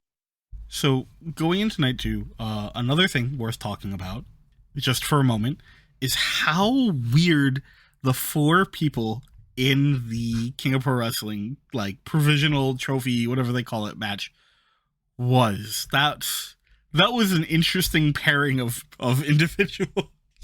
Yeah, it's a strange thing. Like, the battle royal they had is strange just because of like the formatting and everything. It's strange to us coming from, you know, at least to me, coming from the audience of like, you know, we've got a Royal Rumble coming. We know what a battle royal looks like, things like that. And, you know, it's interesting cast of characters because you range from like the murder grandpa to like Yano.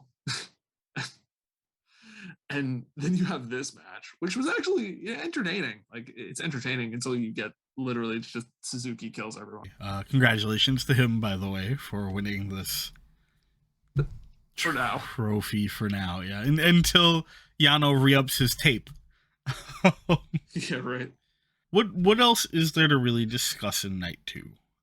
We had the 3-way for the IWGP Junior Heavyweight Tag Team Championship, which we touched on a little bit with Ishimori and El Phantasmo getting ejected from the match because the ref is like, well, we're not going to end the match because you're an asshole. Just get out.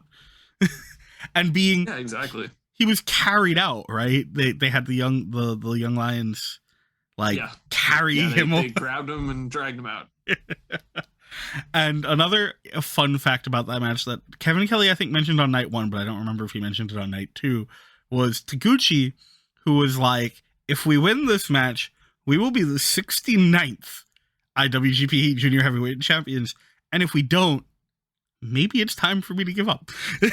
Yeah, but also it's more than just that, because one of them, it will be their 9th title reign, and the other one, it will be their 6th title reign. So, and they'll be the 69th champion. So it'll be the double 69, which is just really nice. It's just perfect for him. Exactly. Which they did point out in commentary in night 2 And they also pointed out, they were like, well, technically they retained the titles, so there still is the 69th championship slot available. What else did we have? Oh, well, there was, if you want to talk about it, there was the House of Torture Chaos match for the open weight 6-man tag team titles. Yeah, it kind of went as expected, I think, after night one of just of all the stables, because they're very faction heavy in New Japan. House of Torture is one that it seems like this is we're gonna give them some wins and get some steam behind them because they cheat to win, they do all this devious shit. Okay, cool.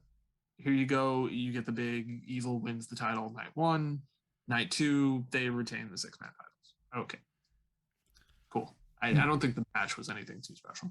No, although I will say that one of the interesting things to point out is when they came out, who was holding the belts? It was Dick Togo, right? It was Dick Togo. It absolutely was Dick Togo because, again, like you said, it's very much the Dick Togo's the guy, and these are just the pieces that he uses to get what he wants. Yeah, Dick Togo has the gold. Mm-hmm. Then we had Sonata versus Great Okan, which, so I know you have some feelings on this, and that's okay. I very much want you to share the one feeling that you have on this. But to me, I feel like they're kind of missing a chance here with Okan, where he was introduced and immediately felt like this force worth being concerned about. He felt very strong, and he felt like a legitimate contender for big matches, and he hasn't really been able to convert. He's had some decently big matches. He's had his opportunities to kind of put stuff out there, but he just doesn't really get anywhere, and it's hurt him. It's hurt his credibility quite a bit. Yeah, okay. So here's my one feeling about this. This is I think I said this before for something else, and it's fine. This is a really big WWE move that they made here. Where night one, you have the 6-man tag of the United Empire, right? That's what they're called. And it's Ospreay, Cobb, and Khan versus LIJ. In most of those, two of those three are going to have matches against each other on night two, and then Ospreay versus the winner of the title match, which turns out to be Okada, right? Cool. So you go through and you have that, and United Empire wins night one, and then you go into night two, and they get swept. And it really feels like we built them up really quickly of, yeah, they're capable of winning because they're the bad guys and they're really powerful. They're not as devious as House of Torture. They're not cheating or anything like that. They're just powerful and they're really skilled. But then night two comes and they just lose. And I understand why, because you had to set up for where you're going. And they're not a part of it right now. Cool, I get that. Khan is a guy that I think has improved a lot over the last year. He's gone, and maybe the G1 helped a lot with that, but working with these specific talents to improve and also learn how to work specifically with them. And Sonata's a guy that I'm a fan of. It's just I always feel like he's just a little off from where he could be, which is kind of what he is, I guess. But from that, I just didn't care about this match. Just didn't care. And I think it's a better match than some of the matches on night one and some of the matches on the undercard. But personally, I just wasn't invested. I think that they need to. So Sonata, for a long time, was kind of running this character because he wasn't committing to them, right? He was very vocal at one point about his aspirations for going to America and being part of WWE, but with COVID and their revolving door policy and everything else, it doesn't seem like that's happening. And then 3 years ago now, I forget, he signed a full-time contract with them finally. He committed to it. And I expected to see a little more from Sonata, and we haven't really. I I think he very desperately needs to evolve as a character. He also needs to stop winning matches by putting guys in his armpit. But I'm sorry, his Dragon Sleeper is just not very good. But whatever. I'm not going to sit here and just gripe. But I think that he absolutely is ready to be more than he's been, and they have to find the opportunity to pull the trigger. It might be with Evil, because that's a very meaningful moment, right? If Sonata beats Evil, even for the Never Openweight title, which is arguably the least relevant singles title in the company. But even if it's that, I think that would be a big deal for him. Yeah, I'm used to the booking where it's a little more obvious. And so I've said this to you before of like I can't predict New Japan for shit because I just don't get it yet. And I'm starting to get it a little more, but like the Evil Sonata payoff feels like the natural course for where it would go. I thought maybe Evil's, actual heavyweight title reign may have ended there, but it never got to that point. And they seem to always want to put these two together. Like they're always facing each other like the last night of the G1. So that's a thing. So if one is set to win, the other can always play spoiler. It just feels like one of those they're destined to fight each other forever things because they're former partners and all that jazz. But as for now, yeah, definitely. He needs something because he feels like that guy who you've described Lij as that bunch of misfits somewhat, where it's like, yeah, they don't play by the same rules or at the same speed that everybody else does. They're a little aloof compared to it, compared to most other factions that seem like diehards. And it's not that they're not talented; it's just Sonata's the lazy guy. You know, Naito is a little more of a prankster, but like Sonata is like this dude who's just like, you have all this potential and you're just not using it. So it feels like he needs that spark to just be like, oh shit, I actually have to wake up and do something. And it'd be really cool to see a story where it's like he does wake up and do something and go, oh shit, he's so good. Just this is all the talent he wasn't using. And to that point, one of the things about Naito and Sonata and the difference there is, yeah, when it matters, Naito shows up.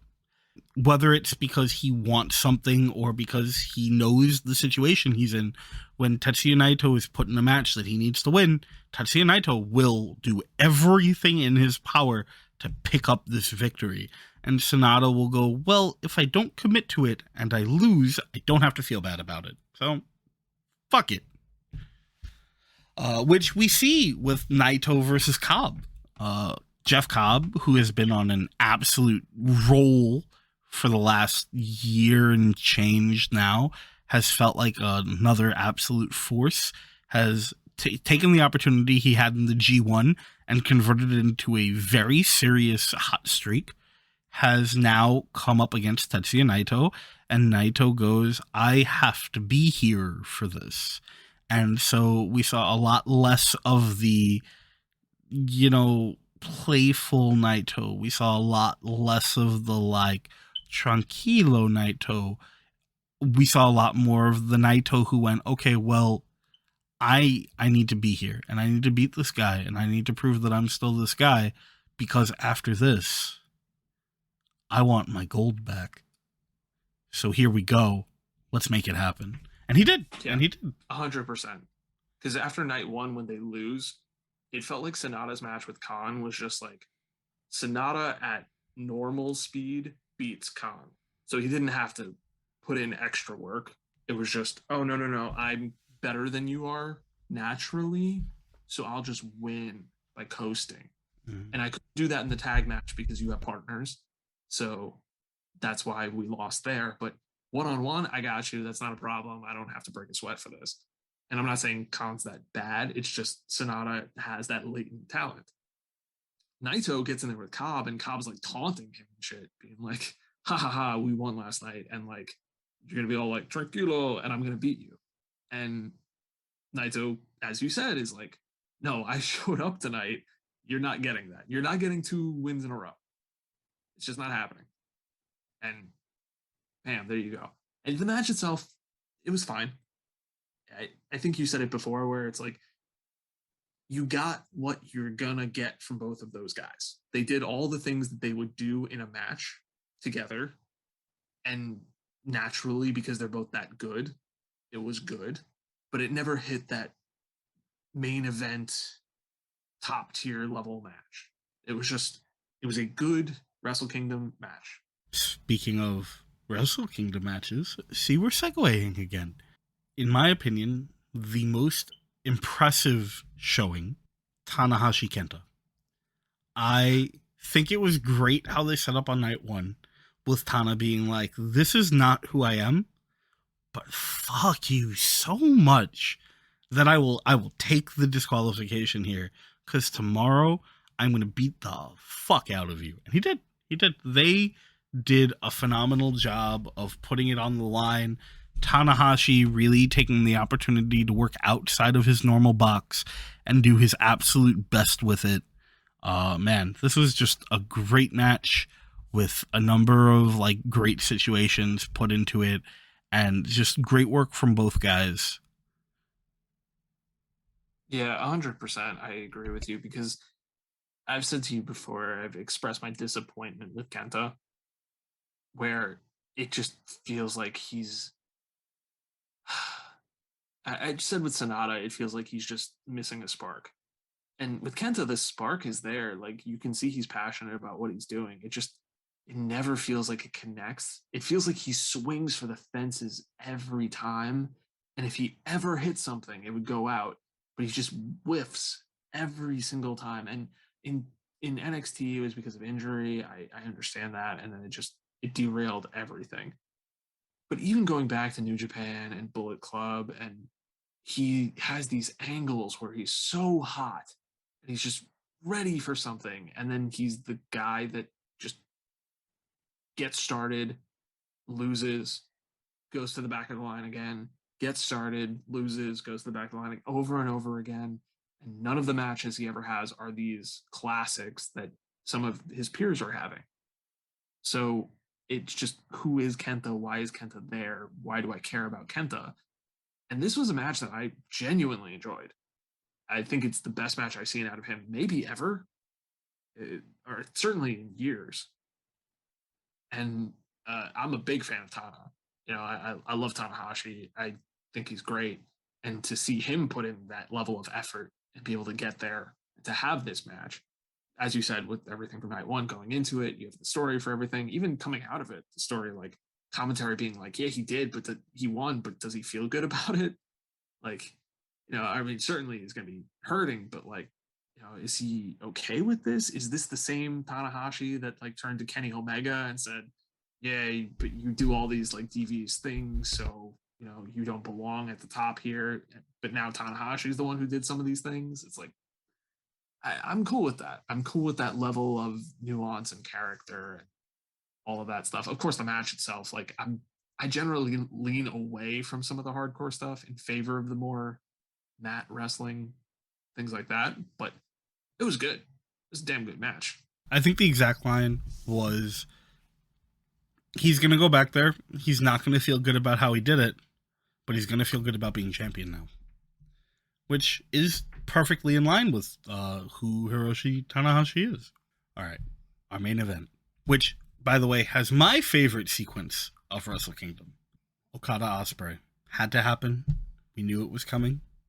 The downside to having a 2-night Wrestle Kingdom is you are very likely going to have a guy from the first main event and the second main event. And because of that, there's only so much that they're going to be able to do on either given night. You are less likely to see a 45, 55 minute epic. And I think that that was very, very much an issue for them. Although, to be fair, with your crowd not being able to make much noise, that also becomes hard to do. It's hard to carry a match for 45, 50 minutes. But they went 32 minutes and 52 seconds, and the entire thing was fantastic. Okada, while I would have liked to see Okada waiting until night 2 to make his peace with the new title, I understand why they made the choice they did. I thought it was great seeing Will Ospreay come into this match. Whereas leading up to it, he had been like, I'm the real champion. I'm the real champion. I'm the guy. I'm obviously the one, and they just don't want to admit it. He came into this match and very clearly had so much to prove against, Big Brother Okada. And I think it was very well put on from top to bottom, where it very much felt that way. And it was that Ospreay arrogance that sort of cost him it, because if he stopped ever and went, I know who you are. I know who you are better than almost anyone in this company. I acknowledge you.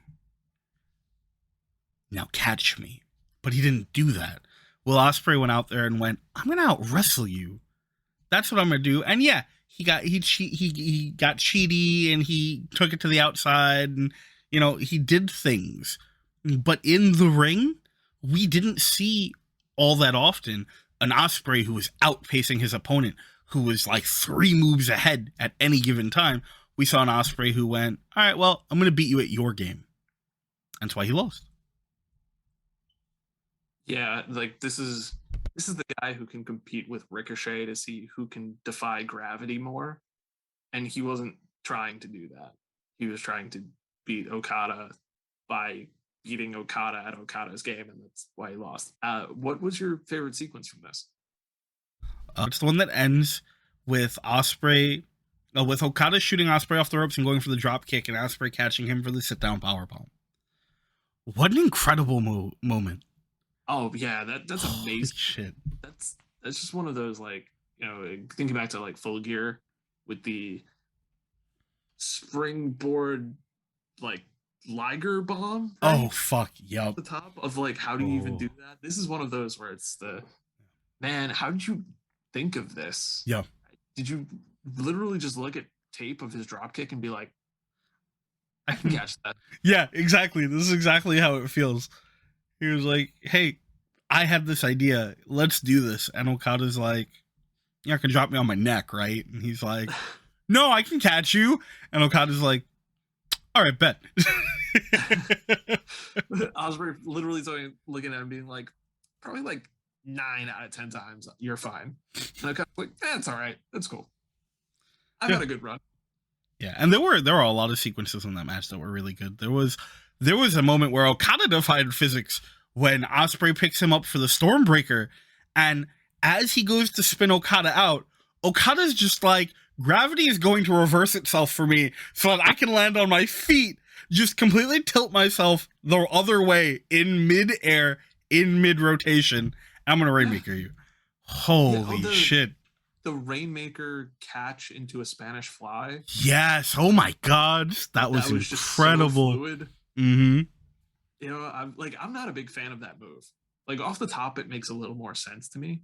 But like the on the ground Spanish Fly, kind of from a neutral position where nobody's moving and you just Spanish Fly somebody, I'm like, this seems ridiculous. Like, it's unbelievable. It's one of those things where it's like, they have to jump. Otherwise, what do you have, a jetpack? Like, it doesn't work. Yeah. But for this, it was so fluid. I was like, did he just Rainmaker himself upside down? No, he flipped him as they were moving. Oh my, that's unbelievable. Yeah.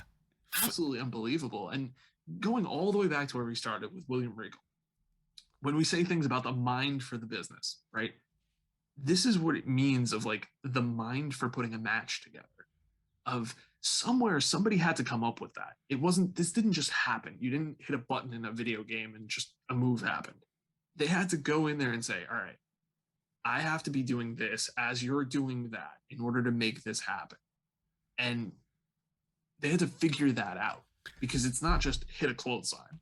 It's, you're going to try to hit a clothesline from this angle, and as you're doing it, I'm going to catch you and flip you over and drop you on your ass. And it was coming out of a rotation, which also means there's no time to see the setup. Ospreay had to be like, we're doing this now. Great, we're doing this now. And then the moment he sees Okada, he has to be in motion. And the moment Okada sees him in motion, Okada's already got to be ready to jump. But if he does it too early, the whole thing's going to look like shit. And it didn't. It looked so good. I could mark out over that move for like 10 minutes. There were a lot of those moments between these two. They know each other really well. They've spent a lot of time together, and it absolutely showed. It was very awesome. Yes, and a fitting end to the show. I know it wasn't the end. We had a little more at the end, but Yeah, we the did. last match of the night, it was a fitting end. We end with Okada as your new champion, which feels like such a Wrestle Kingdom. No, Okada became the new champion on night one. New Japan doesn't recognize Ospreay's title reign. Well, his continued title reign. Yeah, officially, we have our undisputed champion. Yes. Right. There is no interim championship. There is nothing there. We have settled it. Yes. He beat the current champion. He beat the person who never lost the title. Mm-hmm. And then, so just for a quick moment, I'm a Mets fan. And I'm very used to being disappointed because I'm a Mets fan. Now, New Japan is channeling this with how they ended the night by bringing Naito out, because there is no chance in hell, barring an act of God, that Tetsuya Naito is beating Okada for that championship at the 50th anniversary.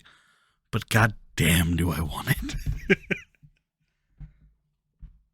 Well, isn't that the thing though? Of like that could be your match of the year right there, right? And that Naito Okada match, like we've seen Naito Okada obviously before.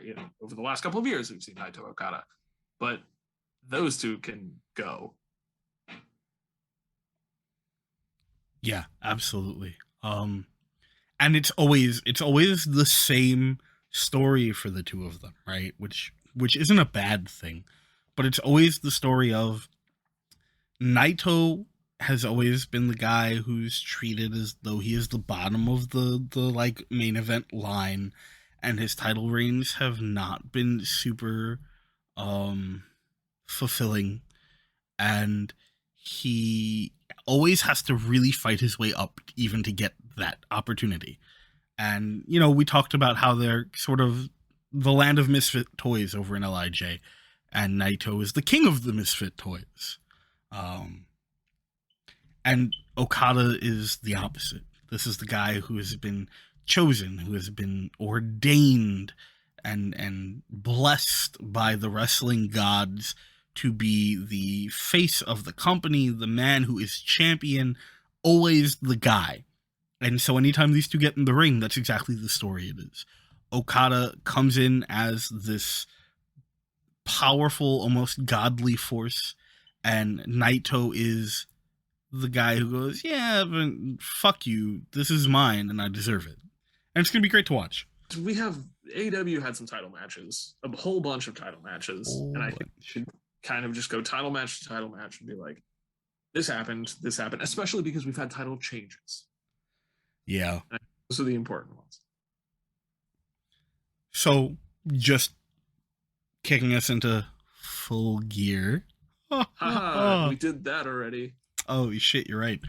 I was very worried that they were going to try and go for like a 50-minute something match for Bryan and Hangman. They didn't, and that was great. I very much appreciated it. Both of these guys went out there. They put themselves on the line. They put on a phenomenal opening match. I get why it was the opening match, but it was very, very good. It was very good. Hangman looked very strong, and while it is unfortunate that we are clearly not going to follow the you don't beat Bryan Danielson, you survive Bryan Danielson that we talked about before, I think Hangman had to win. He had to win that match. Yeah, you have to, unless you're going to put the title on Danielson, you eventually have to just have it, or there's no point in having the rematch if you're not just going to give the win to the champion, because otherwise it defeats the championship more than the champion, and that's a move I don't think anybody wants to make. I do like how it happened though, because a little bit of it was, yeah, Bryan Danielson beat himself, Like he looked at this match and said, you weren't able to beat me in an hour, so there's no way you could beat me in a half hour or 45 minutes or anything like that. We are going to the time limit or I'm beating you. And if we go to the time limit, I'm going to whip out moves that the judges will know. So therefore, like, they'll give me points. And that's why he lost, because he wasn't taking it fully seriously. If he hit Page the way he hit Page in their first match, maybe we have a different outcome. And that's something that you can still look at and be like, all right, okay, that's fine. Which is very much an AEW thing and goes back to what we talked about previously with them and their presentation, where this is a perfectly valid reason for Danielson to have lost this match. And moving forward, we'll see what happens with him. There's so many opportunities out there. Yeah, what did we have up next? MJF versus Shawn Dean. Phenomenal. Maybe is the best match of 2022. Because something that almost never happened. MJF lost. And how did he lose? Well, while most people would pin or submit their opponent, Shawn Dean took a brilliant page out of the classic wrestling books and got himself GTS'd by CM Punk. Yeah, I had to laugh at that because it was amazing for so many reasons. Because at first you have everybody's upset. They don't understand. They're looking at it as like, why would Punk attack this guy? It's, boo, this is stupid. And then he's like, wait for it. And your winner as a result of a disqualification. And it's like, oh, this is brilliant. And we talked about how AEW typically doesn't do a disqualification or count out finish. 99% of the time they will give you a finish or a draw. And here you have the perfect way to use a disqualification. Absolutely perfect. Playing into the entire thing about how wins and losses matter. MJF doesn't lose like that. Here you go. Good luck getting a championship match if you just keep losing, because I'll just keep doing this to you over and over again. Fight me. Yeah, I mean, hell, having that recorded loss to a guy who is, with all due respect, a dark guy, is also a great tool to keep MJF away from the AEW World Championship for the time being. It's great because it is a surefire way to keep him out of the top 5. Yeah, especially if he loses the match that he eventually has with Punk. Mm-hmm. Which may or may not happen, but either way, it's still a thing of like, well, maybe this does happen again multiple times. I'm not going to say it does because he's got Punk and Wardlow, I think, is already advertised for next week. Dynamite. So they're so good about doing that, giving you reasons to watch. But yeah. I'm a big fan of this. It made me actually chuckle. And another thing that made me really happy that I really hope sticks around. So I talked about this a while ago, where one of the things that made me really excited when Dynamite first started airing was how they kind of harkened back to classic like WCW in their presentation. And so on Dynamite, when you had this thing with CM Punk and MJF, instead of the camera cuts where they kept going back and forth, they just split screened it. And they had them both up on there, Punk in the ring, MJF on the ramp. And it was a very like WCW move, which, I mean, obviously it's their first episode on TBS. They made a number of points of like pointing out stuff about the commentary table and their time on TBS and Chris Jericho and his time on TBS. And this was just a really cool moment that I do hope sticks around because I love it. I love when they do stuff like that. We've got CM Punk and Wardlow for next week, which is going to, with any luck, be an absolute fucking banger. These are guys who Wardlow hasn't really had the opportunity to show himself off too much, which I get, and it's totally fine, but I think that the two of them are really going to put on a hell of a show, and I almost wonder if, with everything they're teasing with the Wardlow MJF thing, if maybe MJF directly or Sean Spears ends up costing Wardlow the win here, in a way that doesn't make Punk seem completely delegitimized, but doesn't it doesn't have to necessarily ruin a finish, but it can very much play a factor in what gets Wardlow on his back. Yeah, exactly. Because Wardlow, they've just been giving him these squash matches, which are getting him over. The fans are really into these power bombs. They're just counting the power bombs, kind of like they'd be counting Brock Lesnar suplexes. So that's another thing they're doing really well. And then you have Spears just with his chair fetish and coming out and just whack. Every time he comes up, I'm going to say it. I hope that in 20, 30, 40 years, my partner looks at me the way that Sean Spears looks at that chair. It is the most beautiful romance in all of wrestling, period. What more can I say to that? Then we have the TBS tournament finals. So I was a little concerned about this match after the Jade Cargill Thunder Rosa match, which I was really looking forward to, but they never super got going. It felt like they were always one step off from each other. And, Rosa's been around for a long time. She's definitely what you would consider a veteran. And Jade is still pretty new. So putting her in the ring with Ruby, I had a concern that we were going to get something similar. But that wasn't really the case. They put on a very good match. It felt very good. They gave Ruby... So I'm not sure if Ruby's shoulder was actually injured, because last week when she had her match, there was a moment after it was over where she was holding her shoulder and she looked like she was in distress.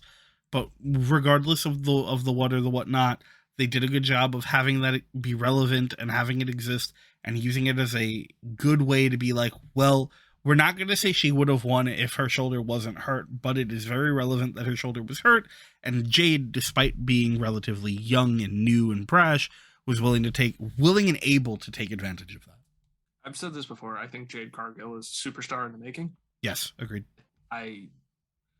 She's still very green, very new in the ring compared to a lot of the veterans they have, even in the women's division.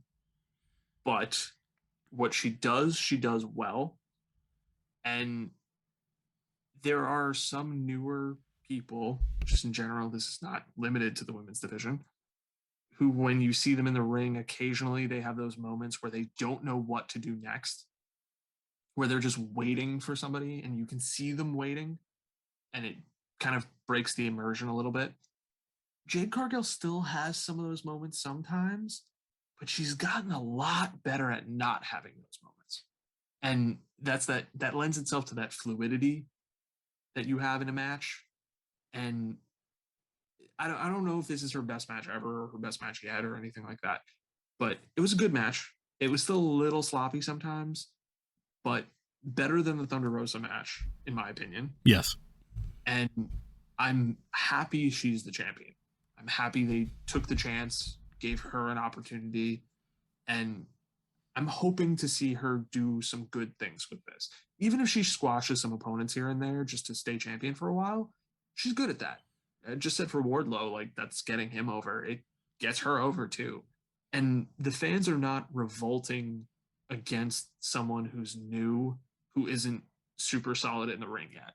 And that's a good thing too, because we've seen that happen before with, like, in WWE, it happened a lot, like the whole "you can't wrestle" chants and stuff. But it's not that Jade can't wrestle. She definitely can, but she's very new and she can't wrestle at the level of some other people, especially on the AEW roster. But she might get there. It's good that fans are giving her that chance. Oh, absolutely. I think she will. AEW has done a really good job of kind of conditioning their audience to accept that exact thing. The idea of, look, we have our, like, built stars, but also there are people who we are investing in for the future who we want to showcase.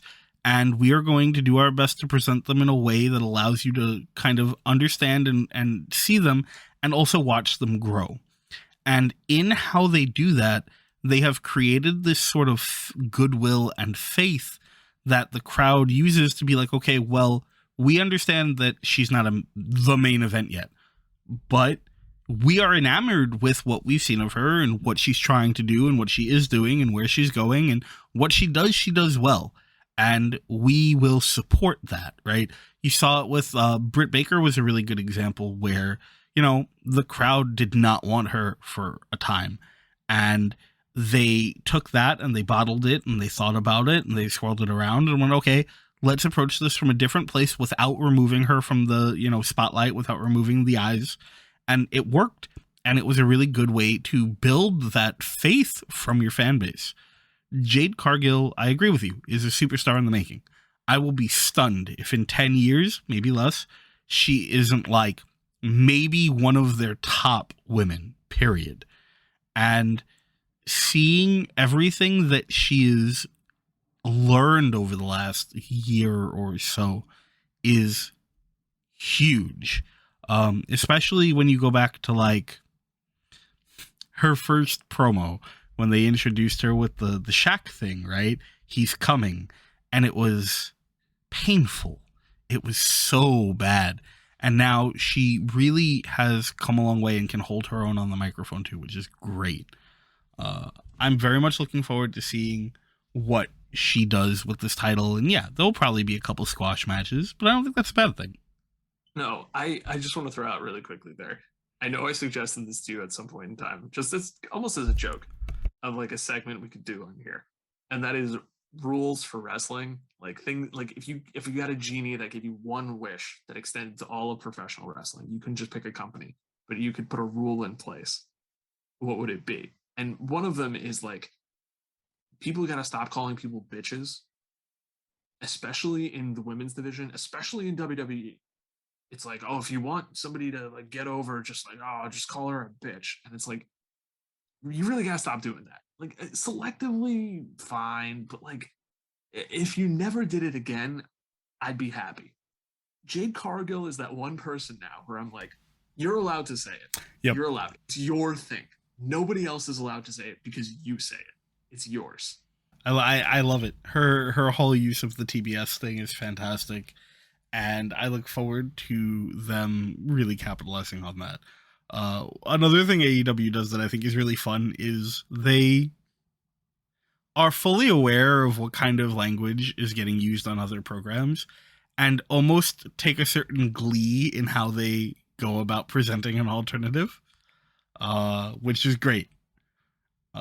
Just the whole energy is a very unique kind of energy from that company, which I really appreciate.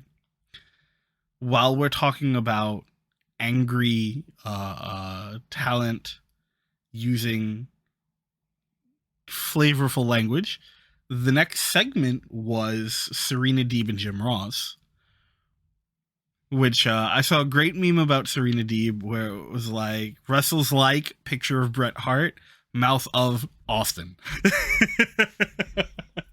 I think that Serena Deeb is going to do a lot of good with this new-ish persona of hers. She's such a good wrestler and has never been able to really click with the fan base in a way that has allowed her to really be a showcase. And even though she is, in this instance, definitely being used to kind of bring Sheeta back into the fold and put her in a story, it's such a good way to do it. And Deeb is really getting to get some burn now, and I'm really excited to see that continue. Yeah, she's amazing in the ring. And I don't think she's like the best wrestler ever or anything, but comparatively to a lot of the more inexperienced wrestlers in the women's division in AEW, her skills are at a high level and it shows. She's somebody who I feel like you could say that I know this gets used for like a good hand, but it feels like you could put her out there and she could work with anybody and make them look good. And she does definitely somebody like that. Sheeta, works really well. Sheeta's very solid in the ring. So when you put the two of them out there together, it's like, oh, this is great. I personally would like to see her rack up a few more wins. I know Sheeta's probably going to win and just keep winning because Sheeta needs to steamroll. Like Sheeta versus Jade eventually, probably for the TBS title, will happen. Eventually, I would figure. But I'm a fan of Deeb. I don't think she's like really setting the world on fire in terms of like getting people to tune in to see her. But much like Layla Hirsch, right? She's another one who is solid wrestler and Deeb feels like a Layla Hirsch, but with a lot more experience. And I'm a fan of that. I'm a fan of the I'm a good wrestler. I also have a personality, but I'm a good wrestler. So let me go out there and beat you because I'm a good wrestler. Like sometimes that's all it takes. Yeah, absolutely. And that's another name that I'm so high on, Layla Hirsch. And so okay, I think it's been a little weird how they've been handling the Layla Hirsch Chris Statlander feud, where like everything's happening on Dark and Elevation, but here is a random clip of the stuff that's been going on because probably the payoff happens on a Dynamite one week or a Rampage, but also that's kind of it. Okay, bye. And it's really abrupt and weird, and I don't love it, but I love Layla Hirsch getting TV time. Me too, definitely. Big fan. I want to see her career. Yeah. You know, see the rest of it. I want to see her grow and excel and all that stuff. Malachi Black continues to feud with the Varsity Blondes, teleports away when the Lucha Brothers come out to back Pillman up, which I think was probably going to be expanded on later in the night, but unfortunately couldn't for reasons that we can get into now, actually, because, you know, that's where we are. Before Ray Phoenix, big ouchie. Yes, hopefully everything works out. I know that people have been saying it doesn't seem like it's as bad as it looked like it was because it looked bad. But you know, all the hope, all the best wishes to him. Lucha Brothers versus Jurassic Express was a very good match. It was very good. Everyone looked solid. Luchasaurus, I know we've mentioned before, has been kind of on and off again, but definitely had an on night. I almost expected a Christian heel turn costing them the win here, which didn't happen, and I wonder if it didn't happen because they called an audible or if this was the plan. But looking at all of the titles being on the line over the course of this week, and very little title changes happening, I don't think that this was like a last minute decision. I think this is what they were going to do. It feels like what they were building to, and I'm super cool with it. I love Jurassic Express. I hope Marco Stunt does really good on The Voice and then comes back because I miss him. But yeah, I'm really happy for them. I think that this is a really good step for Jungle Boy, and I look forward to their title defenses. Same. I'm a fan of Jungle Boy, more so than Luchasaurus, although I'm a fan of their team together. And you could see that they were, I mean, what more can I say about the Lucha Brothers, right? Like, they're just so good. They're so skilled. I didn't expect their reign to actually last as long as it did, just because of the volume of tag teams that are capable of being tag champions in AEW. So I feel like it is that title that's gonna be passed around a bit more and faster than some of the other ones. With good reason too, just because like you can keep that excitement going of who's gonna be the next champion and get lots of fresh matchups all the time. But if you didn't pull the trigger on Jurassic Express, like if they were one of those teams that never won the tag titles and then Jungle Boy went solo, I would be upset because this is one where earlier on pre-COVID, they were starting to get very hot. And then the loss of the crowds killed their momentum. And then Jungle Boy alone started getting the momentum, which has kind of carried the team. And now you have Christian involved in everything. And I agree with you. Like I mentioned the Christian heel turn like probably like 3 or 4 episodes ago. But it's one of those things I don't necessarily want to see it, but I feel like it's coming anyway. Mm-hmm. And I don't know if it means he gets another team, he gets a partner, or what the deal is, or I don't know. And maybe Marco comes back so you have like 3-on-3 or something like that. But I'm happy to see they got the win because this is first title for Jungle Boy. Yeah. So now you have a situation where only MJF has not touched gold when it comes to the 4 pillars. 5 if you count Britt. Yeah. So like Everybody has passed him by when it comes to that, but it still goes back to, I think his first one will be the world title. Yeah. So, but yeah, I'm a fan of the move, and scary. This is one of those freak accidents where nobody did anything wrong. This wasn't Luchasaurus dropped him. This was, he planted him in the right spot. His arm just went the wrong way. Yeah. And it's, considering everything that Phoenix does and the amount of injuries that could potentially happen to him because of the ridiculous shit that he does. Oh man, if this is just dislocation and he'll be back in a couple of months or something, thankfully. Yeah. Fingers crossed. All the best. Speedy recovery. Get well soon. Seriously, please, you're amazing. Thank you. In the meantime, Penta singles run.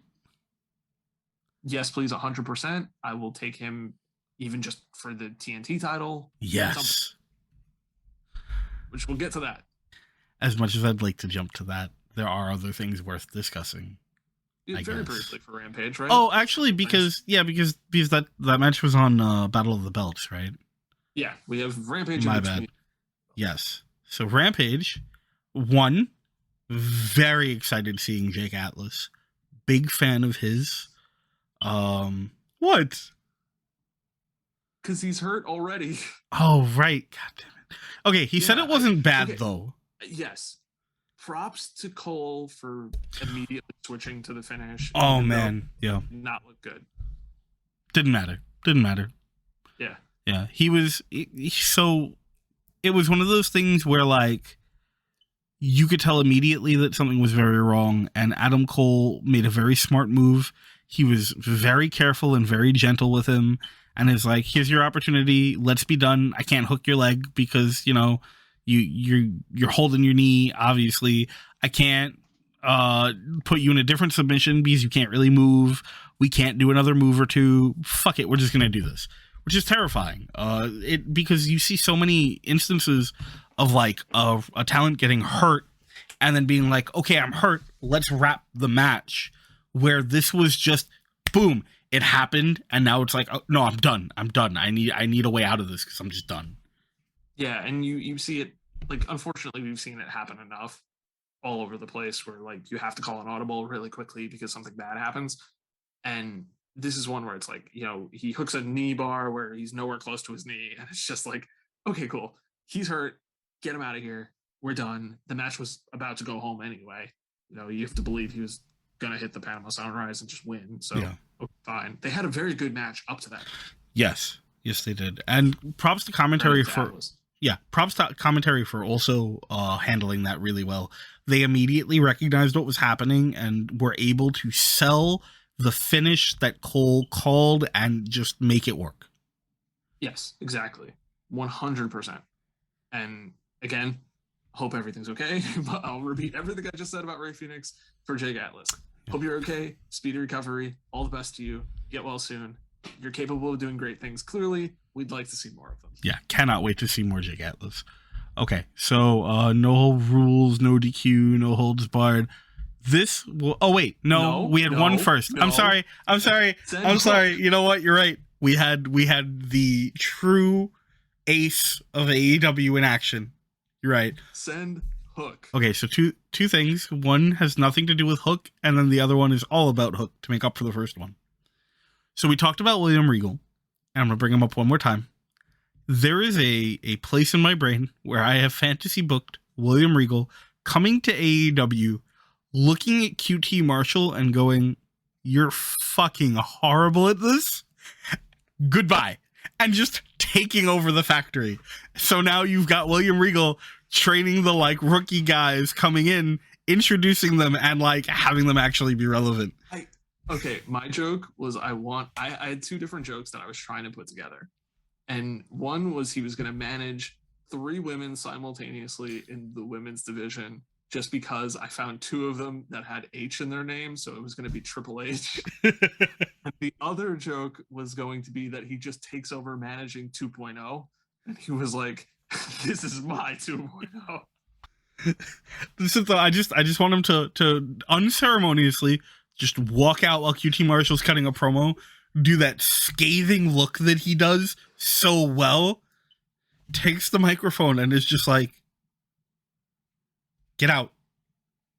Well, because QT is just that guy that every time I look at him, I'm just like, you look like you're a professional bowler. Yes, he does. Why? Why are you here? This is the wrong sport. Did you go to a bowling alley and you just thought, oh, a wrestling ring? I guess that's normal. No, it's like he showed up for tryouts and was like, this isn't the bowling alley, and he just stayed. But yeah, so I just want him around, and that's the way I have booked it in my head. I would support it 100%. Bring him in yesterday. And the timing is good because you have these people who are starting to be recognizable, right? Like, you've got Aaron Solo, who's been on TV a couple times. You've got Ogogo, who hopefully will be back soon. You've got, I can't remember his name, the terrifying guy who took the wooden chair to the face and didn't care. Is it Nick Camarado? It is Nick Camarado. Okay, yeah, looking at a list of names, and I'm like, without pictures is really difficult to figure out who the hell is who in AEW. Fair. So, yeah, that would be great. Now, Hook. What can you say about him that isn't like been said a million times? Fantastic. I love it. I love it. I love him. I love him so much. He is meme worthy. He has all the fundamentals he needs, except a haircut. He has a great look besides the aptly called Edward Scissorhands hair. He really, really, really is just a very exciting prospect for the future. Yeah, he's a baby, but he feels so smooth and polished. And I understand that that's like they're putting him in matches with guys that are used to just taking bumps. And that's what's happening here. Like, he has not been tested yet. And it's probably going to be a little bit before he really is. But oh man, is he over. And it's not even that just that he's channeling his dad, but it's the fact that he's doing those moves so well. And people loved Taz. Like, Taz was over like crazy back in the day. And I don't even think some of the people cheering Hook are old enough to have the appreciation for Taz, or the limited scope that, because Taz was only really active at that level for a very short window of time. So if you weren't there to see it, you missed it. And the fact that he's so good, though, he's so polished, he feels so smooth and crisp in every move he does. Yeah, he's going to have to eventually wrestle for more than 5 minutes. Okay, is that going to expose his skills a little? Yeah, of course. But he'll get there. He'll get there. I mean, he might have a match with QT sooner rather than later. And, I mean, it's going to be interesting to see how that works. But I don't know. Like, I want to see this. And I think a lot of people want to see this. He's like the top t-shirt seller now. Oh my God, is he really? Yeah, he is. That's so funny. The other week, they were like, because CM Punk was immediately when he came in. Of course. And when Punk came out on one show, when Taz was on commentary, they were like, yeah, it's like one of the top merch sellers. And he was like, yeah, not the top merch seller. That's great. It's so funny because I remarked to my partner the other day, or when we watched Rampage, and I was like, I love Hook so much, but you couldn't convince me to buy a plain white tee with his name on it. It's not enough. It's not. I need something interesting. Oh, well, that's why I don't sell t-shirts. It's no surprise to me that he's over. It's no surprise he's over in the way he is. They did a really smart thing with keeping him on TV and out of the ring for a long time. They got lucky insofar as him, becoming a meme. And the fact that, like, I can't imagine the number of hours he spent, like, working these particular moves to make them look as crisp as they do. But man, he's very talented. And, damn, I'm just so excited. I also will say that I never thought that I would see a second generation talent from Taz. So that's a thing. But, like, oh man, so exciting. Yeah, I never thought that Taz was capable of having children for two very distinct reasons. One, because of who he is, and 2 because of like, wow, his body still works. Mm-hmm. Because of like, if you've seen Taz matches, he's been through a lot, like Yeah. literally been put through a lot. Yeah. While we're on the topic of reproduction, in the in Not what I thought the you were going with this. haha in the 6-man tag team match that we had, no rules, no disqualifications, no holds barred, we had my favorite spot of the night, which is when Eddie Kingston takes a garbage can and stomps Daniel Garcia in his cherries. That was funny. Very true. Very true. Great That will not match. help with the reproduction whatsoever. No. Great match. Good fight. Always cool seeing the, like, not quite LAX back together. So, you know, that was dope. And obviously I'm biased. It's the hometown boys. Yeah, and they're still teasing the slow push toward Jericho versus Kingston, Which is going to be so good. Yeah, that's another one where it's like I'm in it for the promo battles almost more than the match itself. Yep. But I'm looking forward to both because the two of them, Jericho at this stage is a good brawler, and Kingston is just naturally a brawler. So like, just do that. Yeah, I think it's going to work out very well. Battle of the Belts. So unfortunately, another outbreak of COVID robbed us of Cody Rhodes hopefully not beating Sammy Guevara again, and instead got us a very good Dustin Sammy match, which is the third in a trifecta of very good Dustin Sammy matches. Although there was a moment when Fuego is pulling the table out where I'm like, oh no, Fuego, don't go to the dark side. We love you. And I'm like, he's not the one we're concerned with going to the dark side right now. Fair. And then so we went from complaining about AEW, not us personally, but like the fandom, went from complaining about AEW doing Canadian Destroyers 8,000 times a night to doing them very rarely. And here we are with Dustin Rhodes busting out the Canadian Destroyer on Sammy Guevara off of the apron through a table in this awesome looking spot. Wow, that was cool. Wow. Yeah, the reinvention and longevity of Dustin Rhodes is like, how much left does he have in the tank? Like, I don't know, but I'm here for all of it. Go forever at this rate. Like, he's somehow almost better now than he ever was in certain ways. And that's amazing to see considering his age. Yeah. This was the longest match of the night, by the way, 16 minutes, 15 seconds. Okay. I'm curious. Do you have it right in front of you? How long was Baker and Riho? 12:47. Okay, that's not so bad. No. But I think it's interesting that as we're talking about Dustin and the resurgence and the reinvention, that, you know, he had the longest match that night, which is impressive. Mm-hmm. And I know they didn't announce the FTW championship match until after they announced Cody was going to be out of the match. So I wonder if that was done because they had expected to have more time to put into that first match. But possibly, yeah. Yeah, but phenomenal match, great match. Ricky Starks and Matt Sydal, also a good match. Matt Sydal is a very, very entertaining guy. He's very good at making the other guys look very good. He did a great job doing that for Ricky.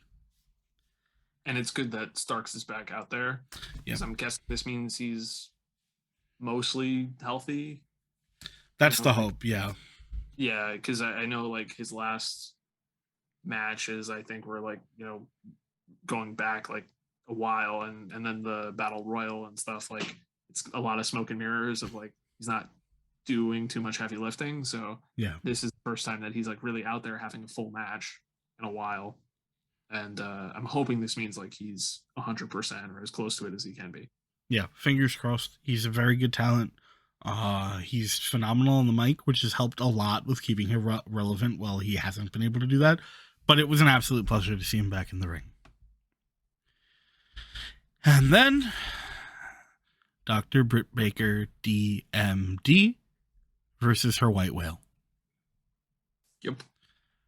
It's a good match. It's a really good match. They did a good job of telling the story. They were they're both very talented.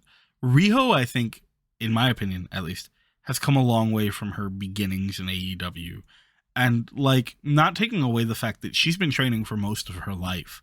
But I think there was a real disconnect with... So let me clarify that a little bit, because she was very over with the crowds. The crowds liked her. There was a lot of response when she would come out. But in her matches, besides the hope spots, there wasn't a lot of crowd reaction a lot of the time. And I think that she has really found a way to connect in her like art form, as opposed to just by being this adorable person. And it's really cool to see. And her and Britt have really good chemistry. And I was very happy with how that match went from top to bottom. I did not expect the turn, but I didn't expect them to hug it out either. Yeah. It's for Riho in particular, she reminds me a little bit of like Randy Orton for a period of his career, where people pop on his entrance, people pop for the RKO, people complain about his matches. Yeah. And I get that for Riho, where it was like, it's a weird, like, all style, no substance thing, which is not fair to say, because the substance is there, definitely, but weren't connecting to the substance. And I think she's starting to connect with it more so, where her matches are getting a little more like, I'm not just going to get battered because I'm always smaller than my opponent, and I'm going to have a little more back and forth, but I am usually on the defensive side of things, and then I hit big flashy moves that people will pop for. Yeah. And she's getting a little more into the United States style of, this is how people react to baby faces with that type of style. And it's good. It's good for her, because clearly the substance is there. We know that, as you said, she's been training for such a long time that she has experience on people. Yeah. They need that. They desperately need that. Which is unreal when you think about it. Yeah, I want to see, have we seen her versus Serena Deeb? I don't believe so. Give me a second. I'll check. I can't remember when they were having one of the tournaments during COVID, if her versus Deeb happened or not. It happened at the buy-in for Double or Nothing 2021. It was... Okay. Okay. Yeah, I remember this. It was for the NWA Women's Championship. Oh, yes. When Deeb was the champion, yeah. Yeah, see, that's a match I wouldn't mind running back. Yeah, no, absolutely. Especially now with Deeb's new like attitude and Riho being where she is. I think that's inevitable. They're obviously looking to put Riho on TV more often. They want to do that. I know she was off TV for a long time by request. She acknowledged and understood that she wasn't really connecting and wanted to take time to find her like way, and she did, and it's great. So I expect to see her a lot more often, and with Serena Deeb getting as much TV time as she is now, and Byrne, I really do hope we see that. I think it's inevitable. Yes, but Baker wins. Baker retains her title, finally beating Riho. Yes, which is good, because this has been a payoff that's been coming for a while. And as you said, we're getting closer and closer to Jamie Hayter versus Britt Baker, which is good, because that's going to be one of those things of, what do we have? Do we have babyface Britt, or do we have babyface Hayter? And I think the fans are over on Hayter too. Like, she's starting to get some cheers in those matches, but like, it's not DMD cheers. Yeah. I think I personally, I believe it's going to very definitely be, she turns on Britt becomes the face, and that's where we go. It's going to be interesting, because from there she'll have to make amends with Reba, not Rebel not Reba, whatever. Or they'll just keep that going, which will also be hilarious, because her personality doesn't have to necessarily change for her to be a face. But yeah, I think it's just about time for Britt to capitalize on the way that she's over. I think she's fine doing what she's doing now, but I think she will also be fine as a babyface. And I'm looking forward to it, which is something I didn't think I'd say when I first was introduced to Britt Baker. Yeah, and she's worked with most of the baby faces. Mm-hmm. It's time for her to work with the heels, and it's good. Like she's come a long way since the inception of AEW. Yeah. I will say I don't know who beats her. If it's not like Jamie Hayter, I don't know who beats her. That's fair. That's a fair point. I would have to look over the division again to be like, Fair. who really is lined up for this and everything. There's also always the possibility of the influx of new people. Yeah, that's true. Taya So commented on something on Twitter from AEW the other night, which okay. has me very excited because it is no secret that I am a huge fan of Taya Valkyrie, and I think she would be perfect for AEW. That's fair. But even so, I don't necessarily think that AEW is the company yet to say, oh, we brought in somebody new and we made them champion right away. No. So yeah, I could see her coming in. I could even see her as a future champion one day, but I don't think she'd be the person to necessarily just beat Baker like that. But No. I would be worried more so if somebody with a little more star power one day walked through the doors. And What about current Royal Rumble entry and Impact Knockouts Women's Champion Mickie James? yeah, That I'm confused by this. I'm really confused by this because I don't understand what the relationship is there. Oh, I got you. I can make this very simple. So AEW has the Forbidden Door, right? And that's trademarked. They own that. WWE has the shit. We fired too many women. Please let us borrow this one who we know will get good PR for having.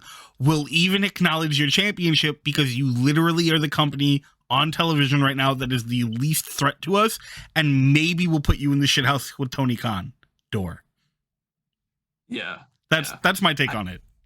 Honestly, like it's hilarious to me because it feels like the one thing that WWE can't fight and just completely gloss over is math. Of like, wait, we only have 29 women for the 30-woman match?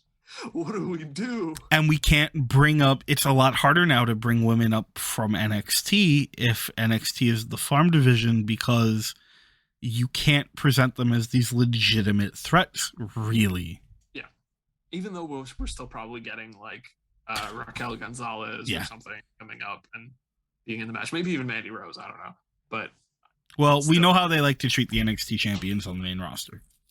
Yeah, exactly. Like they don't exist. It's concerning. It's really concerning. I can only hope for Mickie James' sake that she was like, no, until they just kept throwing more and more money to the point where she was like, one night, one match, I get eliminated in 5 seconds. I don't care. $1 million? Bet. Sure. I'll be there. So I look at this kind of sometimes I can be a little condemning. I get that. But I look at this kind of the way I look at the people who go to Saudi Arabia, especially when they are told you don't have to, where it's like, okay, look, you're getting a payday, and I get that. But that doesn't negate all of the other things. They literally sent you home and then mailed you your shit in a trash bag. Like, after if we're being honest, the WWE has not treated Mickie James great over the course of her career. And like, I can't. I will say I lost a little bit of respect for her for doing it. I will. And yeah. I can understand how it's the idea of getting more exposure on other companies. And maybe she's doing it. Maybe she's rationalized it to herself by being like, hey, well, if I get to come out, because Scott D'Amore said publicly that she's going to be allowed, they're allowing her to take the Impact Knockouts Championship. Whether WWE will let her wear it out or not, who knows? But they did mention it, so it's possible. And it's totally a possibility that she's rationalized it by being like, okay, well, this is going to potentially get more eyes on the company, which means these women who are incredibly talented maybe will get more views. Oh, okay. But also, like, no, fuck you. Just a little bit. Just a little bit. Yeah, I could also wonder if like people at Impact are maybe like, please go and do this. You know, this would be good for us. Please go and do this. And maybe there's like a little bit of pressure from that of just like rather than be like, hey, can I do this and can I have a payday? It's more like I don't want to do this, but fine. One, it's a payday. Two, other people really want me to do this. Yeah, and unfortunately, they couldn't shift the title to anyone else who would be super recognizable because they had already booked her with Deonna Purrazzo, who A, has every reason to hate that company, and B, is someone who, if they were like Deonna Purrazzo, the Impact Women's Champion, is going to be in the Royal Rumble, half their crowd would be like, who? Yeah. I don't know who that there's is. going to be like the 5 people who are like, oh, she was in NXT once. Mm-hmm. Yeah. You know, which is a damn shame. It is a damn shame. By the way, she and Mickie James had a phenomenal hardcore match at Hard to Kill. Sweet. Yeah, if you get the opportunity, absolutely check it out. If you watch nothing else from that night, watch that match. Okay, cool. And I think that's gonna wrap it up for this probably mega episode of Squared Circle Sit Down. But everything. all this episode is going to be is just your quote of send hook. That's it. That's the whole episode. We have the warning, the intro, and then we cut to send hook, and then we do that's going to do it for this week's. So what you're saying is even we're cutting William Regal due to budget cuts. Oh fuck. Okay, it'll be everything about William Regal and send hook, and that'll be it. That's awesome. We should do that 100%. Great episode, guys. Finally under an hour and 45 minutes. Woo! All right. 2022. Things are changing. Let's go. We're going for the youth demographic now. We're doing TikTok length podcasts. If we stay on and keep going, we'll be longer than Wrestle Kingdom. Oh shit. All right, so that's gonna do it for this week's episode of Squared Circle Sit Down. Joe, thank you for joining me again for this wonderful conversation that we do. Thank you to everyone who listens and comments and subscribes, follows, in any way interacts with us. Squared Circle Sit Down available wherever you get your podcasts. Google, Apple Music, Spotify, Anchor, Stitcher, YouTube. Like, comment, share, subscribe, and have a wonderful week. We'll be back here next week when we'll be talking about something to do with wrestling.